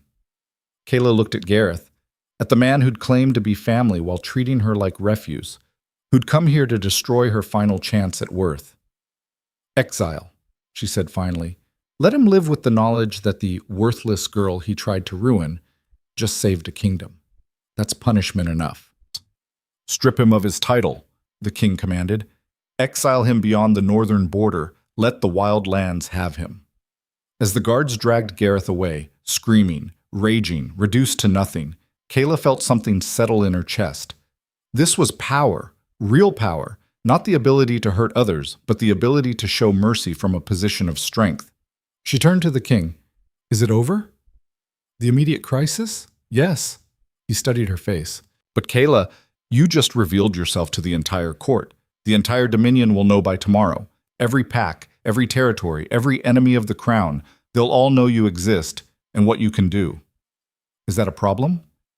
"It's the beginning of a much larger story." His gold eyes held hers. A light bearer paired with a cursed king, balance made manifest. There are forces in this world that will see us as salvation, and others that will see us as the greatest threat they've ever faced. Then we'll face them, together. He smiled, genuine, warm, the controlled facade completely gone. Together. The word echoed through the hall, through the fortress, through the mountain itself, and in the high chamber where she danced for him night after night, the shadows and the light waited, balanced, patient, ready for whatever came next. But first, there was work to do, councils to attend, enemies to identify, power to consolidate and understand. The broken girl from Iron Fang Ridge had become the light bearer. Now she had to learn what that truly meant. The broken girl from Iron Fang Ridge had become the light bearer. Now she had to learn what that truly meant. The answer came faster than she expected. 3 days after her public revelation, the first assassination attempt happened. Kayla was crossing one of the high bridges that connected the eastern tower to the main keep when the arrow struck. It would have hit her throat if she hadn't stumbled on a loose stone at exactly the wrong or right moment. Instead, it slammed into the wall behind her, the black-feathered shaft still quivering. She dropped immediately, pressing herself against the stone wall as 2 more arrows whistled overhead. "Guards!" someone shouted, but Kayla was already moving. Thorn's training kicked in. Never stay still, never be where they expect, use cover and movement. She ran for the tower entrance, keeping low, as crossbow bolts sparked against the stones around her. She made it inside just as guards poured out, moving toward the direction the shots had come from. Commander Thorn grabbed Kayla's arm, her face furious. "Are you hurt?" "No, they missed. Barely." Thorn examined the arrow she'd retrieved. "Professional work. Poison tip. Whoever sent them wanted you dead quickly and quietly." "Did they get away?" "We'll find out." But Thorn's expression suggested she already knew the answer. Professional assassins rarely got caught. The king arrived within minutes, the shadows around him agitated and violent. When he saw Kayla unharmed, some of the tension left his shoulders, but his gold eyes were ice. "Seal the fortress," he commanded. "No one leaves until we find who's responsible. Double the guards on Kayla's chambers. And bring me the security captain, now." Over the next hours, they questioned everyone, searched everywhere, and found nothing. The assassin had vanished like smoke, but they did find something else. A symbol carved into the stone where the shots originated. A circle with 3 slashes through it. The Covenant, Orin said when they showed him. The old scholar's face went grave. I was afraid of this. Explain, the king said. They're a secret organization, very old, very powerful. They believe in maintaining the natural order. Wolves rule, the weak serve, strength is absolute. The appearance of a light bearer threatens their entire philosophy. Orin's clouded eyes found Kayla, especially one who's bonded with the cursed king. You represent change, evolution, balance instead of dominance. They'll see you as corruption. So they'll keep trying to kill me, Kayla said, until they succeed or until you prove too dangerous to attack. The king's jaw tightened, which means we accelerate your training. If you're going to be a target, you need to be able to defend yourself properly. I've been training. Basic combat isn't enough, not against professionals. He looked at Thorn. Full weapons training, assassination defense, political maneuvering, everything. Your Majesty, that kind of intensive training takes months. Then we work faster. Over the next 3 weeks, Kayla barely slept. Her days became a brutal cycle of training, study, and survival. Thorn drilled her in knife work, teaching her where to strike to disable an opponent quickly, how to use everyday objects as weapons, how to spot poisoned food, trapped doorways, hidden threats. Paranoia keeps you alive, Thorn said, making Kayla practice the same defensive sequence for the 100th time. Trust nothing, question everything, always have an exit. In the afternoons, Lady Morgana, surprisingly, took over her political education. The beautiful advisor's attitude had shifted dramatically since the throne room incident. Not warm, exactly, but respectful, calculating. The court is watching you, Morgana explained as they walked through the fortress gardens. Every move you make is analyzed, every word weighed. You need to understand the game. What game?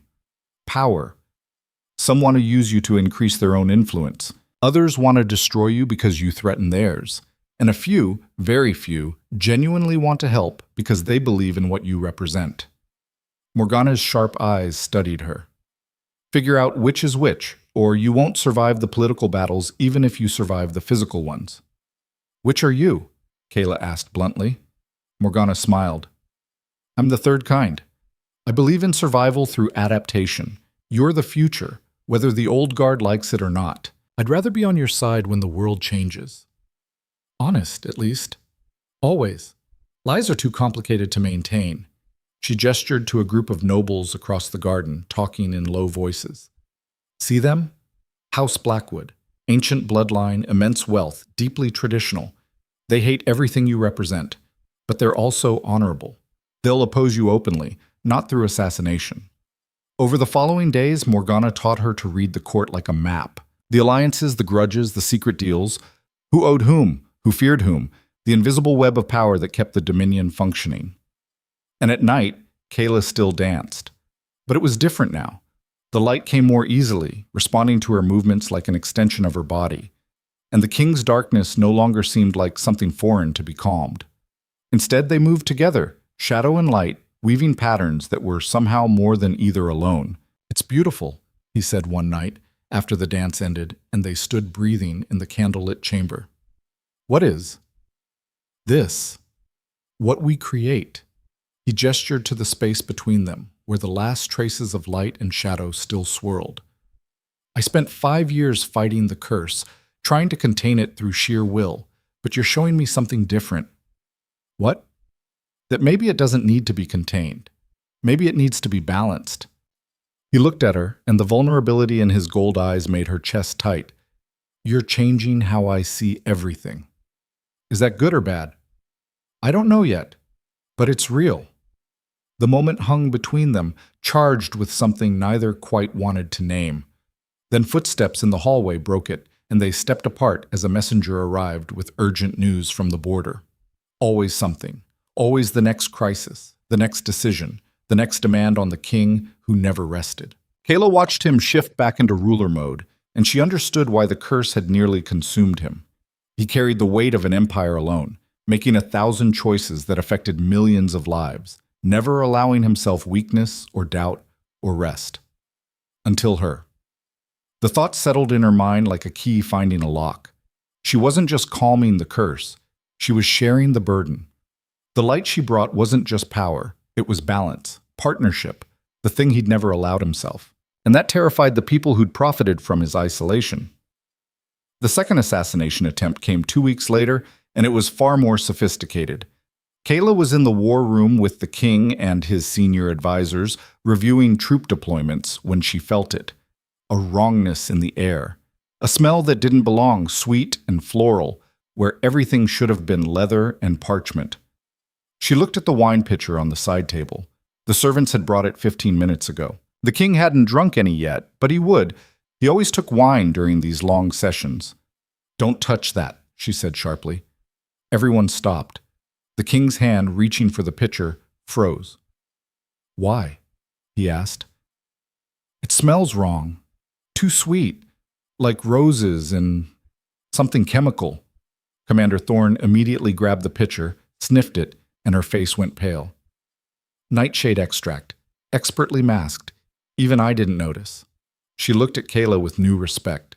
"How did you—" "The light. It makes me more sensitive to wrongness, corruption." Kayla turned to the king. "Who brought the wine?" "One of the regular servants. I didn't pay attention. We need to find them. Now." The fortress went on lockdown again. They found the servant, a young man who'd worked in the kitchens for 3 years, hanging in his quarters, dead by his own hand. Beside his body, a note confessing to being paid by those who served the true order. The covenant again. "They're inside the fortress," the king said, his voice deadly quiet. They stood in his private chambers, the war room having been evacuated for thorough searching. Someone on the inside is feeding them information, giving them access. Or multiple someones, Morgana added. She'd been present for the whole incident. The covenant doesn't recruit servants, they recruit believers. True believers willing to die for the cause. "Then how do we find them?" Kayla asked. "We don't. Not directly. But—" The king's gold eyes were calculating. "We make them reveal themselves." Over the next 3 days, they planned. It was risky, borderline insane, but it was also the kind of bold move that might actually work. They would announce a formal ceremony, the bonding rite, an ancient ritual that would officially recognize Kayla as the king's partner in power, not just his advisor. It would be public, attended by all the major houses, and it would force the covenant's hand. They couldn't allow such a ritual to succeed. They would have to act. "You're using yourself as bait," Thorne said flatly when they explained the plan. "Using us as bait," the king corrected. "The ritual requires both of us. They'll need to strike during the ceremony to prevent the completion. Which means they'll be exposed, committed, identifiable." Kayla felt the rightness of it, even as fear twisted in her stomach. "We draw them out. We end this." "Or you both die," Morgana said. "Let's not pretend this is safe." "Nothing about this is safe," the king replied. "But I'm tired of hiding, tired of letting fear dictate my actions. If we're going to change the Dominion, we need to do it boldly." Word of the bonding rite spread like wildfire through the fortress and beyond. Within 2 days, responses came from every major territory, some supportive, some outraged, all of them fascinated. The ceremony was set for the next full moon, 6 days away. Kayla spent those days in intense preparation, not just combat training, but also learning the ritual itself. It was complex, ancient, requiring precise movements and spoken vows that would bind their powers together formally. "This isn't reversible," Orin warned her as they practiced the steps. "Once the bonding rite is complete, your light and his darkness will be permanently intertwined. You'll be able to feel each other's emotions, share each other's strength, but you'll also share each other's pain, each other's vulnerabilities." "I understand." "Do you? Because if he falls, you fall. If you're hurt, he's hurt. It's not just political partnership, it's metaphysical fusion." Kayla met the old scholar's clouded eyes. "I trust him." "Why? You've known him barely 2 months." "Because he sees me, really sees me. Not the wolfless girl, not the light bearer, not the convenient solution to his curse. Me. And I see him. The man underneath the crown, the one who's so tired of being alone." She paused. "We make each other stronger. That's worth the risk." Orin was quiet for a long moment. Then he smiled. "Your mother would have been proud of you." The unexpected words hit like a physical blow. You knew my mother? I knew of her. She came from a line of healers, people sensitive to energy, to imbalance. Some whispered that she had light-bearer blood, diluted through generations. But she never manifested it. His expression softened. Perhaps she passed it to you instead. Concentrated. Pure. The curse that killed her, was that real? No. That was fiction your uncle created to justify his attempt to expose you. Your parents died in a raid, just as was claimed. But it was no random attack. Someone wanted your father dead because he was investigating corruption in the pack leadership. Investigating your uncle. The truth settled like stones. Gareth killed them. I can't prove it, but yes, I believe so. Kayla felt the light surge inside her, hot and righteous. He took everything from me. My parents, my childhood, and look what you became anyway. Orrin's gentle voice cut through her rage. He tried to break you, and instead you became powerful enough to save a king. That's not just survival. That's transformation. That's victory. The night before the ceremony, Kayla couldn't sleep. She stood in the high chamber, watching the moon rise over the mountains, and felt the weight of everything that was about to happen. Footsteps behind her. She didn't need to turn to know who it was. Nervous? The king asked. Terrified. Good, so am I. He moved to stand beside her at the window. Fear means we're smart enough to understand the risks. What if this doesn't work? What if they kill us anyway? Then we die having tried something impossible. He looked at her, and his gold eyes caught the moonlight. But I don't think we will. I think we're about to change the world. Why are you so sure? Because I've seen you face monsters without running. I've watched you turn weakness into strength. You don't give up, Kayla. You adapt. You transform.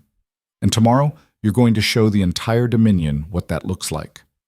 She wanted to say something profound, something worthy of the moment. But all that came out was, I'm glad you claimed me that night. So am I. They stood in comfortable silence, watching the moon climb higher, and Kayla felt the light and shadow between them pulse in harmony. Tomorrow, they would face enemies and danger and the weight of tradition. But tonight, in this moment, they were simply two people who'd found understanding in an unforgiving world. The ceremony began at noon. The great courtyard had been transformed. Hundreds of candles lined the space, burning despite the daylight.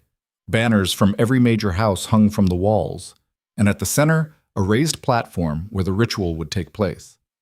Every seat was filled, nobles in their finest clothing, warriors in ceremonial armor, representatives from territories across the Dominion. And in the shadows at the edges, Kayla spotted Commander Thorne and her personal guard, watching everything with hawk-like intensity. The Covenant was here, somewhere in this crowd. Waiting. Kayla walked out first, dressed in white silk that seemed to glow in the candlelight. Her dark hair was unbound, flowing down her back. She wore no jewelry, no adornments, just herself and the light that now emanated from her in subtle waves. The crowd went silent. She climbed the platform and took her position at the western point. A moment later, the king emerged from the opposite entrance. He wore black, leather and silk and steel, and the shadows around him were visible even in the bright daylight. He took his position at the eastern point. Orrin stood at the center, his ancient voice carrying across the courtyard. We gather to witness the bonding rite, a union of powers, a balance of forces, a partnership forged in trust and sealed in truth. The ritual began. Kayla and the king moved in synchronized patterns, their steps following ancient choreography. She spoke words in a language she'd learned phonetically, feeling them resonate in her chest. He answered with his own verses, and the shadows responded, swirling outward. The light came naturally now, flowing from her with each movement. It met the darkness, intertwined with it, created patterns that danced across the platform. The crowd watched, mesmerized. And then Kayla saw it. A flash of metal in the crowd. 3 locations, simultaneous, crossbows being raised. She didn't hesitate. Now! She shouted. Everything happened at once. The assassins fired, but Thorne's guards were already moving, having spotted the same threats. 2 bolts were deflected. The third was heading straight for the king's chest. Kayla threw herself forward, light blazing from her hands. The bolt hit the barrier of pure energy she created and disintegrated, turning to ash in midair. The king's shadows erupted, no longer wild but directed with precision. They swept through the crowd like hunting wolves, identifying and isolating the assassins before they could reload. Guards converged, wrestling the attackers down. But one of them, a noble Kayla recognized from Morgana's lessons, House Greystone's second son, managed to get close to the platform. "Abomination!" he screamed, drawing a blade. "You pervert the natural order, you corrupt—" Kayla met him at the platform's edge.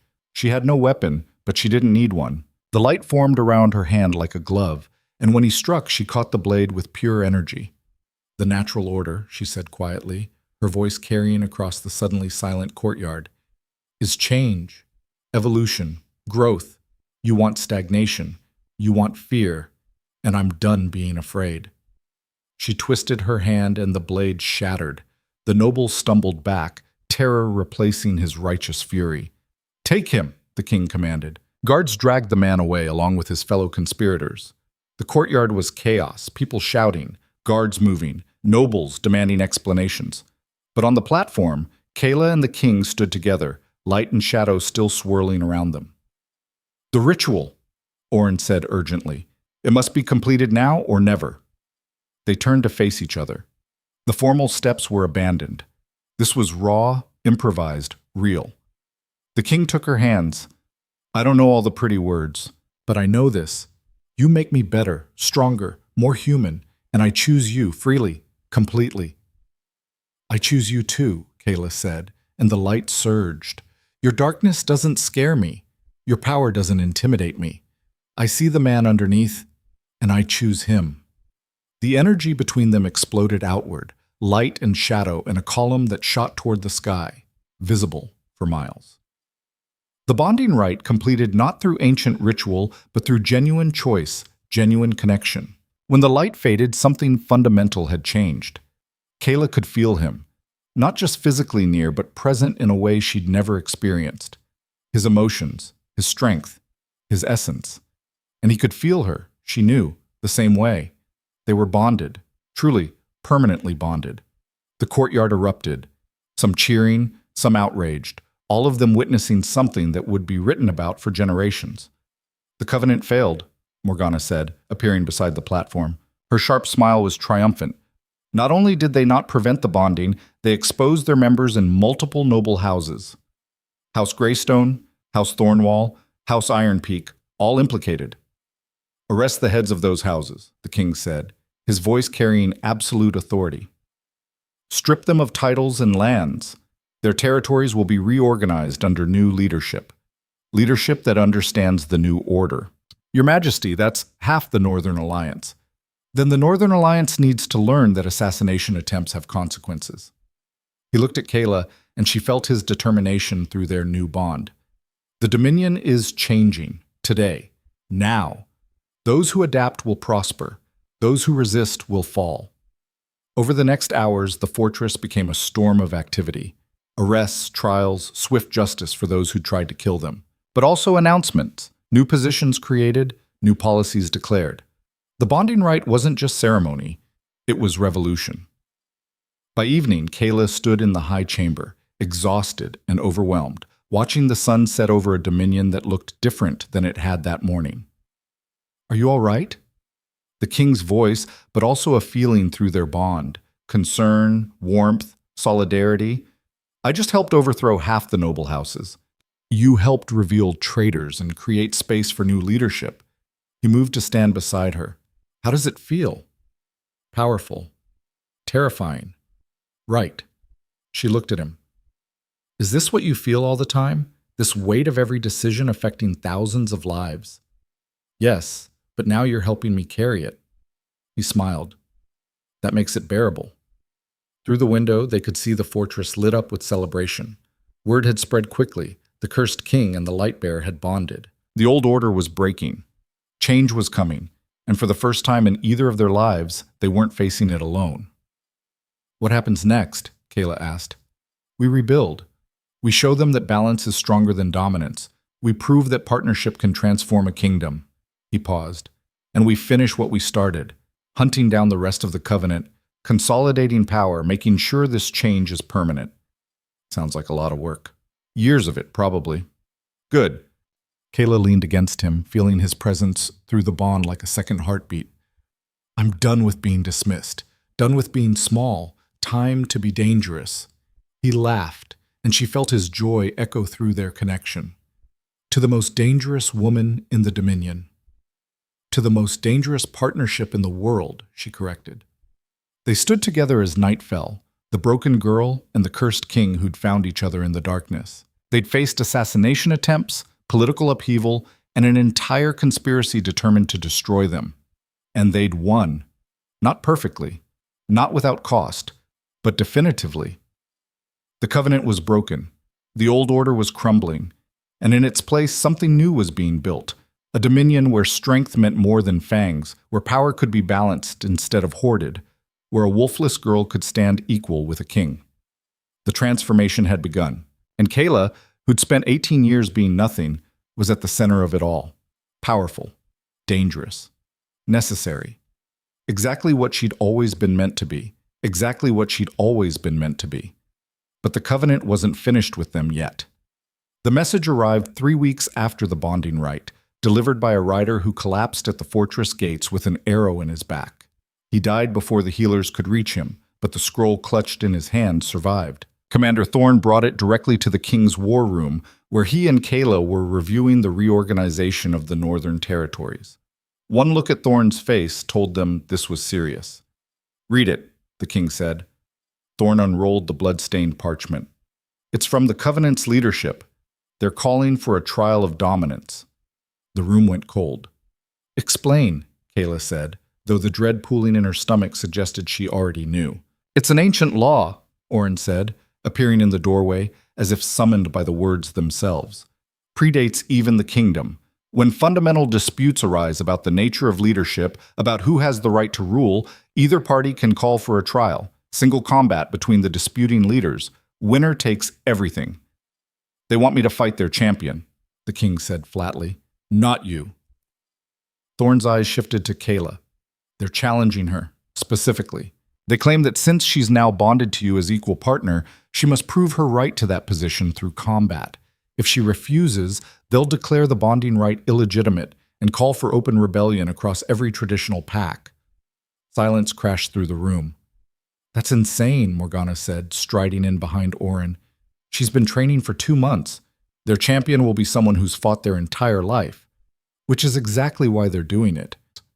The king's jaw was tight, his shadows agitated. Through their bond, Kayla felt his fury and his fear. They know she can't win a conventional fight.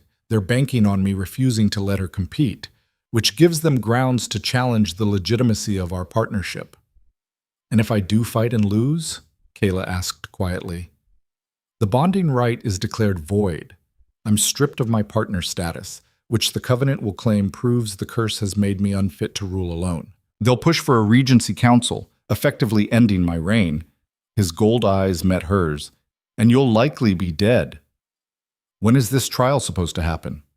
Thorne consulted the scroll. They're demanding it take place at the next new moon, in neutral territory, the old amphitheater at Broken Crown Pass.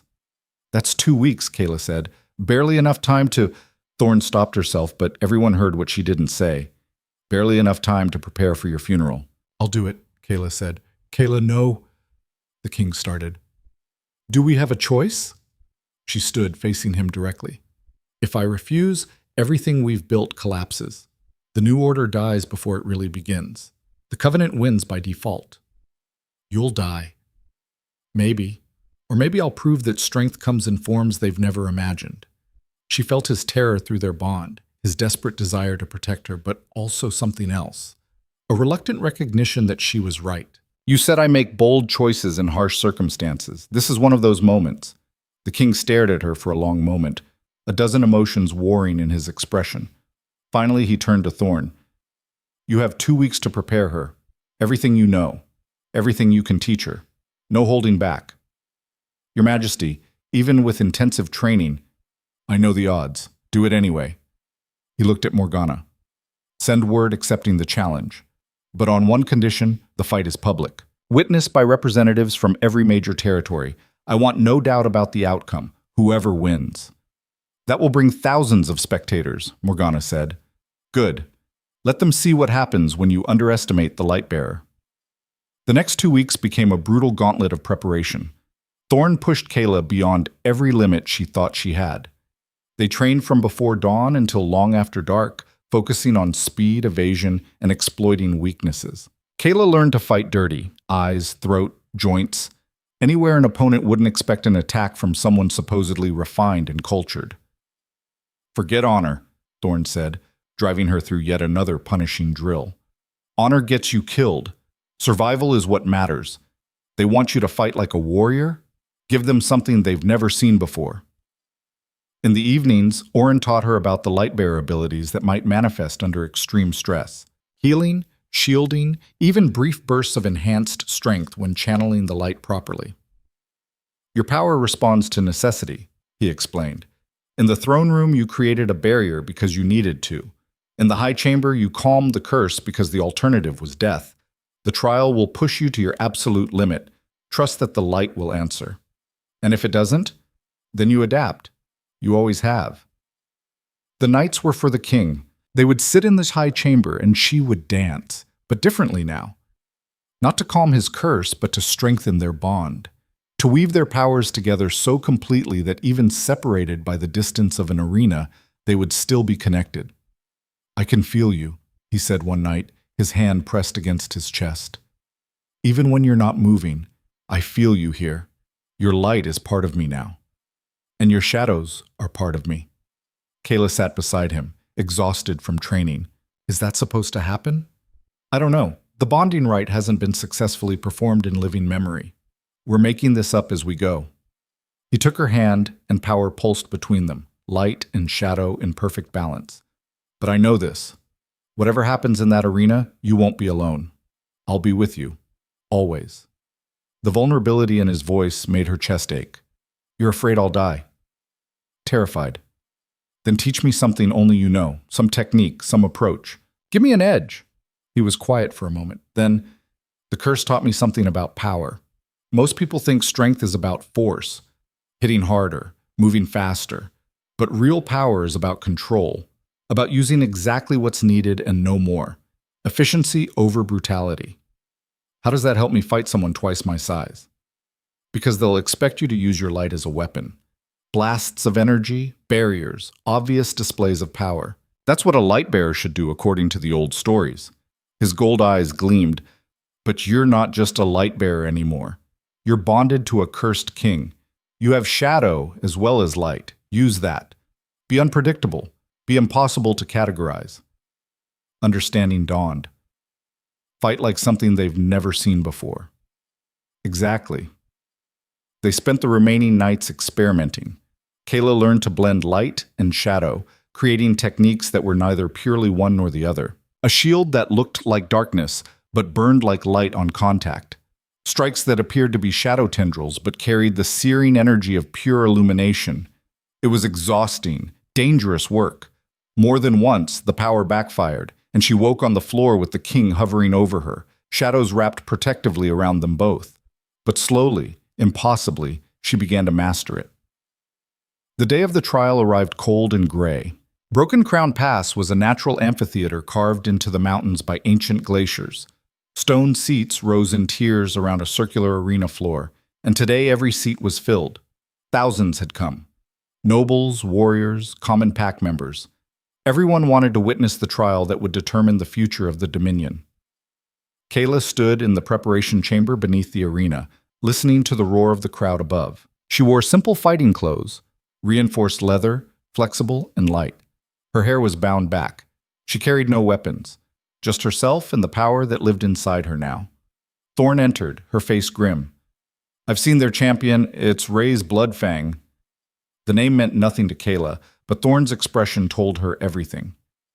He's killed 43 opponents in formal combat. Never lost a trial. He's 8 feet tall in human form, bigger when he shifts, completely ruthless. Thorn gripped her shoulder. Kayla, you don't have to do this. We can still refuse and lose everything. Kayla managed a smile. I've come too far to run now. Then remember what I taught you, speed and unpredictability. Don't let him pin you down. Don't try to match his strength. And for the love of... Thorn stopped, her voice rough with emotion. Don't die. I've gotten used to having you around. I'll do my best. The king arrived moments later, and the bond between them flared so intensely that Kayla gasped. He pulled her into his arms, burying his face in her hair. I can't watch you die, he whispered. Then don't. Watch me win. She pulled back to look at him. I faced every impossible thing life threw at me and survived. This is just one more. This is different.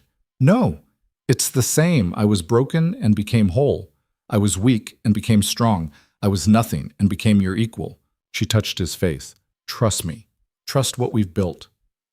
Through their bond, she felt his terror warring with his faith in her. Finally, the faith won.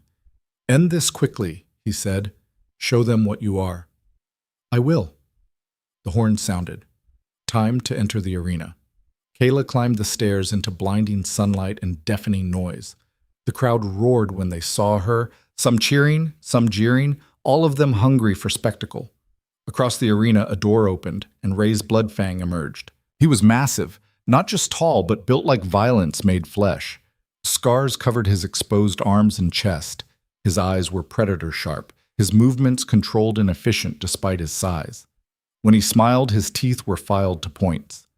An elder stepped into the center of the arena, arms raised for silence. The crowd quieted. We gather for the trial of dominance, the elder's voice carried across the amphitheater. The Covenant challenges Kayla Vyer's right to stand as equal partner to the Alpha King. The combat will continue until one party yields, dies, or is unable to continue. Are the participants ready? Ready, Ray said, his voice a rumble. Kayla nodded, not trusting her voice. Then let the trial begin. The elder fled the arena. The crowd erupted. Rays moved immediately, crossing the distance between them with shocking speed for someone his size. Kayla dove aside, exactly as Thorn had drilled into her. Never be where they expect. His fist cratered the stone where she'd been standing. She rolled to her feet, calling the light, but instead of blasting him with it, she used it to enhance her speed. She moved faster than should have been possible, circling him, forcing him to track her. He lunged again. She slipped under his guard, struck at his knee with shadow-wrapped hands. The impact made him stumble, and surprise flickered across his face. Fast, he acknowledged, but not strong enough. He shifted then, his form exploding into his wolf. Massive, black-furred eyes like burning coals. The crowd screamed its approval. Kayla had never faced a shifted wolf in combat. The sheer size of him was overwhelming, the power radiating from his form, making her light flicker with uncertainty. He charged. No time to think. Pure instinct. Kayla threw up a barrier, but not of pure light like she'd practiced. She wove shadow into it, making it look dark and yielding when it was actually hard and burning. Rays hit the barrier at full speed. The collision was catastrophic. He yelped, actually yelped, as the shadow-disguised light seared his face. He stumbled back, shaking his massive head, and Kayla pressed the advantage. She'd never done this before, but desperation made her bold. She shaped the light into a whip, thin, precise, wrapped in shadow to hide its true nature, and struck. It caught him across the flank, burning through fur and flesh. He roared, spinning to face her with murder in his eyes. Clever, he growled, his voice distorted by the wolf form. But tricks only work once. He was right, and he was learning. The next exchange was brutal. He used his size and power to control the arena, cutting off her escape routes, forcing her into corners. Kayla used everything Thorn had taught her, feints, misdirection, hitting and moving before he could counter. But she was tiring. Each burst of power drained her, each dodge took precious energy, and he was barely winded. The crowd sensed the shift. The cheering took on a bloodthirsty edge. Rays cornered her against the arena wall. There was nowhere left to run. You fought well, he said, for a wolfless girl playing at power. But this ends now. He lunged for her throat. Kayla did something insane. She didn't dodge. She didn't block. She stepped into his attack, her hands coming up to press against his massive chest, and through their bond she called the king's shadows. They erupted from her palms, not her light, but his darkness, channeled through their connection across the distance between them. The shadows poured into Ray's like poison, and he screamed. But Kayla didn't stop there. She pulled the light up at the same time, meeting the shadows inside him. Light and dark collided inside another being. The explosion threw them both backward. Kayla hit the wall hard enough to crack stone.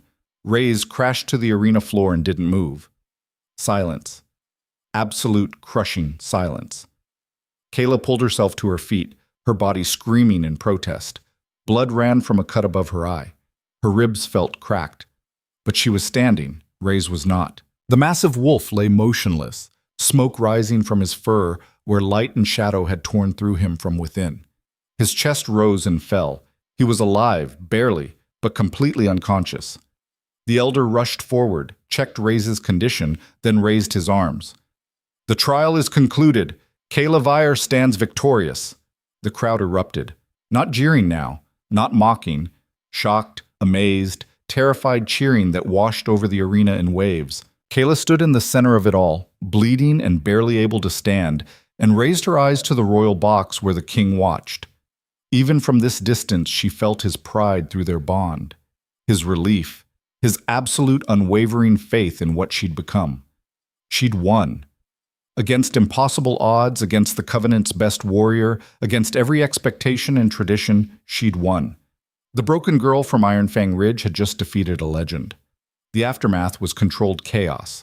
Healers rushed to tend to both fighters. Ray's would survive, but he'd carry the scars of that internal collision for life. Kayla refused treatment until she'd walked, under her own power, to the royal box. The king met her at the entrance, and the moment he touched her, healing shadows and light flowed through their bond. Not replacing the healer's work, but supporting her, keeping her standing. "You used our bond to channel my shadows," he said quietly, wonder in his voice. "That shouldn't be possible." "I told you I'd win." She swayed, and he caught her. "Did I prove my point?" "You proved," Lady Morgana said, appearing beside them with tears actually streaming down her face, "that everything we thought we knew about power was wrong. You just channeled both light and shadow simultaneously through a bonding connection while fighting the most dangerous warrior in the realm. The scholars are going to lose their minds." "Good," Kayla managed. "Let them learn." The Covenant's representatives were brought before them, 3 elders who'd orchestrated the trial, certain of victory.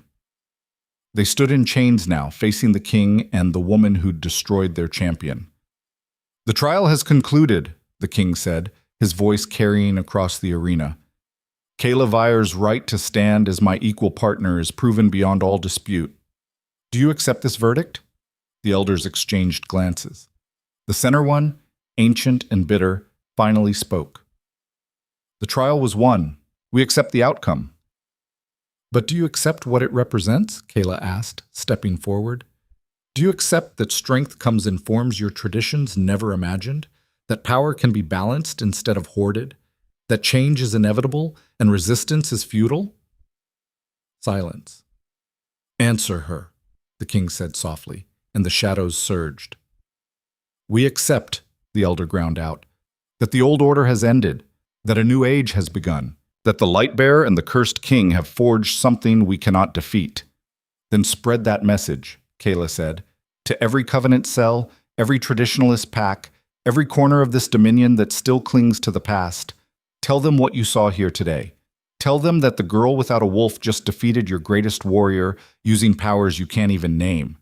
Tell them that fighting the future only guarantees you'll be left behind." The elders were led away and the crowd, thousands strong, erupted again. But this time it wasn't just shock or amazement. It was acceptance. The celebration lasted 3 days. Representatives from every territory came to pledge their support.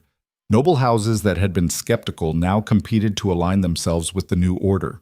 Even the most traditional packs sent envoys, acknowledging that the trial's outcome meant more than just one fight. It meant the fundamental nature of their world had shifted. Kayla spent most of that time being healed, resting, and trying to process what she'd accomplished. Her body recovered quickly thanks to her Lightbearer abilities, and the king's shadows working in concert. But her mind needed longer to accept the magnitude of what had changed. "You're a symbol now," Morgana explained during one of the many strategy sessions. "Not just the king's partner, but the embodiment of transformation. Every wolfless child, every rejected pack member, every person who was told they were worthless, they're all looking at you and seeing possibility. That's a lot of pressure, Kayla said. You handled worse. You'll handle this too. Morgana's smile was genuine now, warm. Besides, you have help, partners, a whole system being rebuilt around the idea that you proved that strength comes in many forms. On the fourth day after the trial, the king declared a new law. The inclusion mandate, he called it. Every pack, every territory, every corner of the Dominion was required to create paths to value for those without wolves.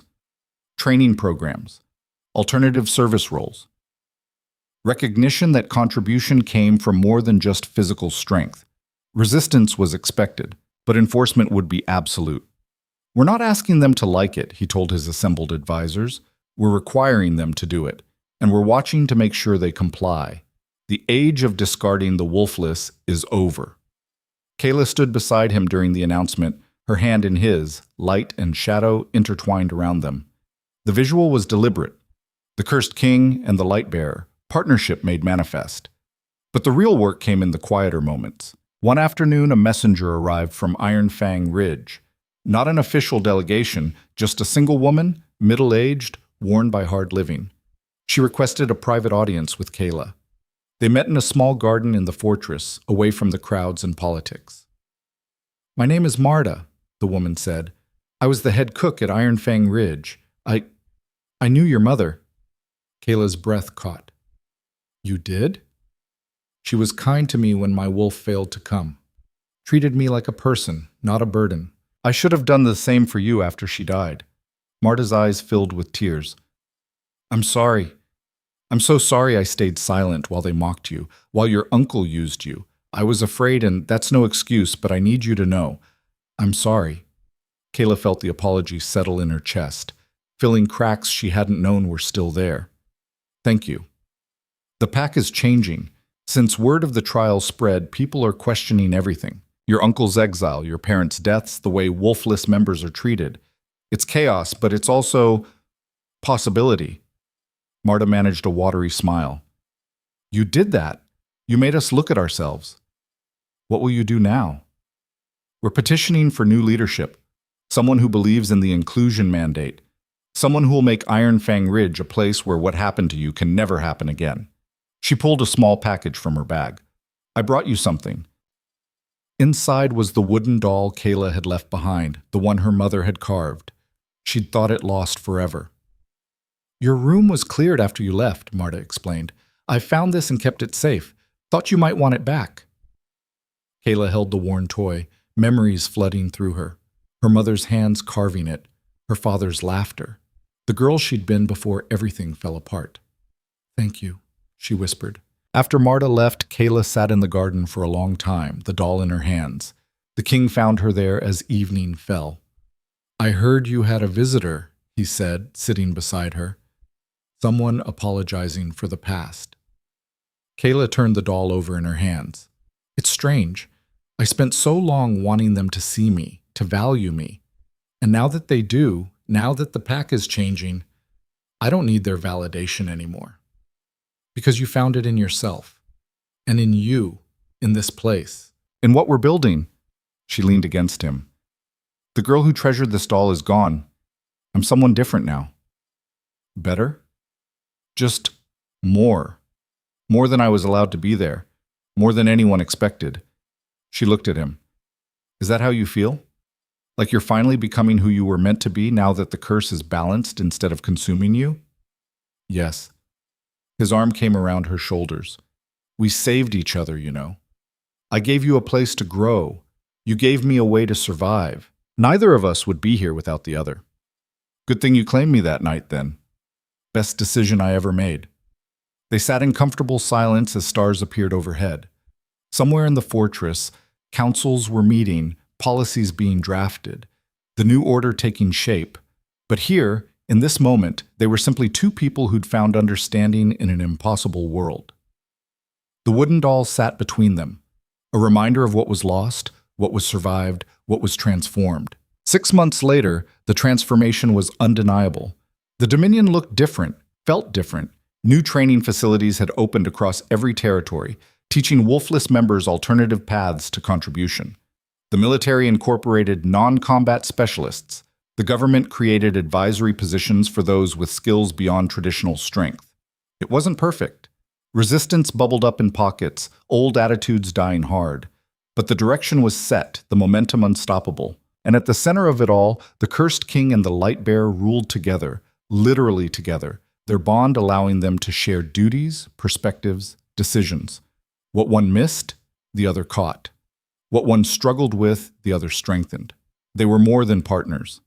They were proof that balance worked. Kayla stood in the high chamber one evening, watching the sun set over the mountains, and marveled at how far she'd come. From the broken girl dancing alone in an abandoned granary to the light bearer who helped reshape a kingdom. Lost in thought, the king's voice came from the doorway. Remembering that first night when you claimed me, I was so scared. So was I. He moved to stand beside her. I saw you dance and knew you were something impossible, something that might save me or destroy me. I wasn't sure which. And now? Now I know it was both. You destroyed who I was, the isolated ruler fighting his curse alone. And you saved who I could become, the king who learned to share power, to trust, to transform. He took her hand, and their bond pulsed with warmth. You changed everything, Kayla. We changed everything, she corrected. Together. Below them, the fortress teemed with life. Servants preparing the evening meal. Warriors training in the courtyard. Scholars debating in the libraries. Nobles navigating the new political landscape. All of it functioning, thriving, evolving. A knock interrupted them. Commander Thorne entered, her expression unusually pleased. Thought you'd want to know. The latest reports from the territories are in. Wolfless participation in training programs is up 40% across the board. Multiple packs are reporting that their previously worthless members are now their most innovative problem solvers. Because we stopped measuring worth by a single standard, the king said. Exactly, Thorne smiled. The old guard predicted chaos. They're getting transformation instead. Must be driving them crazy. Good, Kayla said. Let them learn to adapt or step aside for those who can. After Thorne left, Kayla pulled the king toward the center of the chamber, the space where she'd danced for him so many nights. Dance with me, she said. I don't dance. You do now. We're partners, remember? That means you learn my language too. She began to move, and after a moment's hesitation, he followed. It was clumsy at first, his movements too controlled, too precise. But gradually he relaxed, letting the light and shadow guide him the way they guided her. They moved together in the candlelit chamber, two people who'd started as impossibilities and become inevitabilities. The broken girl and the cursed king, dancing the story of how they'd saved each other, changed a kingdom, and proved that the harshest world imaginable could be transformed by courage, choice, and the power to face darkness without becoming it. The shadows and light swirled around them, no longer separate forces but a unified whole, balance incarnate, partnership perfected. And somewhere far away, in a small pack compound in the mountains, a wolfless child heard the story of Kayla Vire and dared to dream. In another territory, a leader looked at their previously dismissed members and saw potential instead of weakness. In council chambers across the Dominion, debates shifted from if change would come to how to implement it best. The world was transforming, not overnight, not perfectly, but genuinely, measurably, undeniably. And it had started with a dance, with a girl who refused to break, with a king who learned to share his burden, with the recognition that strength came in forms the old world never imagined. Kayla and the king danced until the candles burned low and the stars filled the sky outside. When they finally stopped, breathless and laughing, they stood at the window together, looking out at the dominion they'd rebuilt. "Do you ever miss it?" he asked quietly. "The simplicity of before, when you were just the girl who danced in secret." "Never." Kayla's answer was immediate, certain. "That girl was surviving. I'm living. There's no comparison." "And if you could go back, change anything?" She thought about Iron Fang Ridge, about the years of mockery and dismissal, about her uncle's cruelty and her parents' death, about every hard moment that had forged her into what she'd become. I wouldn't change a thing, she said finally. Because every moment, every terrible, impossible, brutal moment made me strong enough to stand here with you, made me bold enough to face a cursed king and see a partner instead of a monster, made me resilient enough to transform a kingdom. Then we're both exactly where we're meant to be. Yes. They stood in comfortable silence, the bond between them pulsing with contentment. Not happiness. Happiness was too simple for what they'd built. This was deeper, fuller. The satisfaction of two people who'd faced impossible odds and won by refusing to accept the world's definition of what was possible. Tomorrow there would be more work, more challenges, more resistance to overcome and changes to implement. The covenant might be broken, but human nature resisted transformation. There would be setbacks, struggles, moments when the old order pushed back hard. But tonight, in this moment, they had won. The broken girl had become powerful. The cursed king had found balance. And together, they'd proven that in the harshest world imaginable, it wasn't claws or fangs that triumphed. It was courage, choice, and the unshakable belief that being different didn't mean being wrong. It meant being exactly what the world needed, even if the world didn't know it yet. Kayla looked at the wooden doll sitting on the windowsill, the last remnant of who she'd been. Then she looked at the king, at the fortress, at the dominion spreading beneath them. She'd started with nothing. She'd built everything. And the story of the wolfless dancer who tamed the cursed king would be told for generations, not as a fairy tale, but as a blueprint. For every broken child who needed to know they could become whole. For every dismissed soul who needed to see that worth came from within. For every impossible dreamer who needed proof that the world could be changed by one person bold enough to dance their truth in the face of darkness. The light and shadow swirled one final time around them, then settled, not separate, not fighting, but unified. Balance, partnership, transformation. The new order had begun, and it would never go back.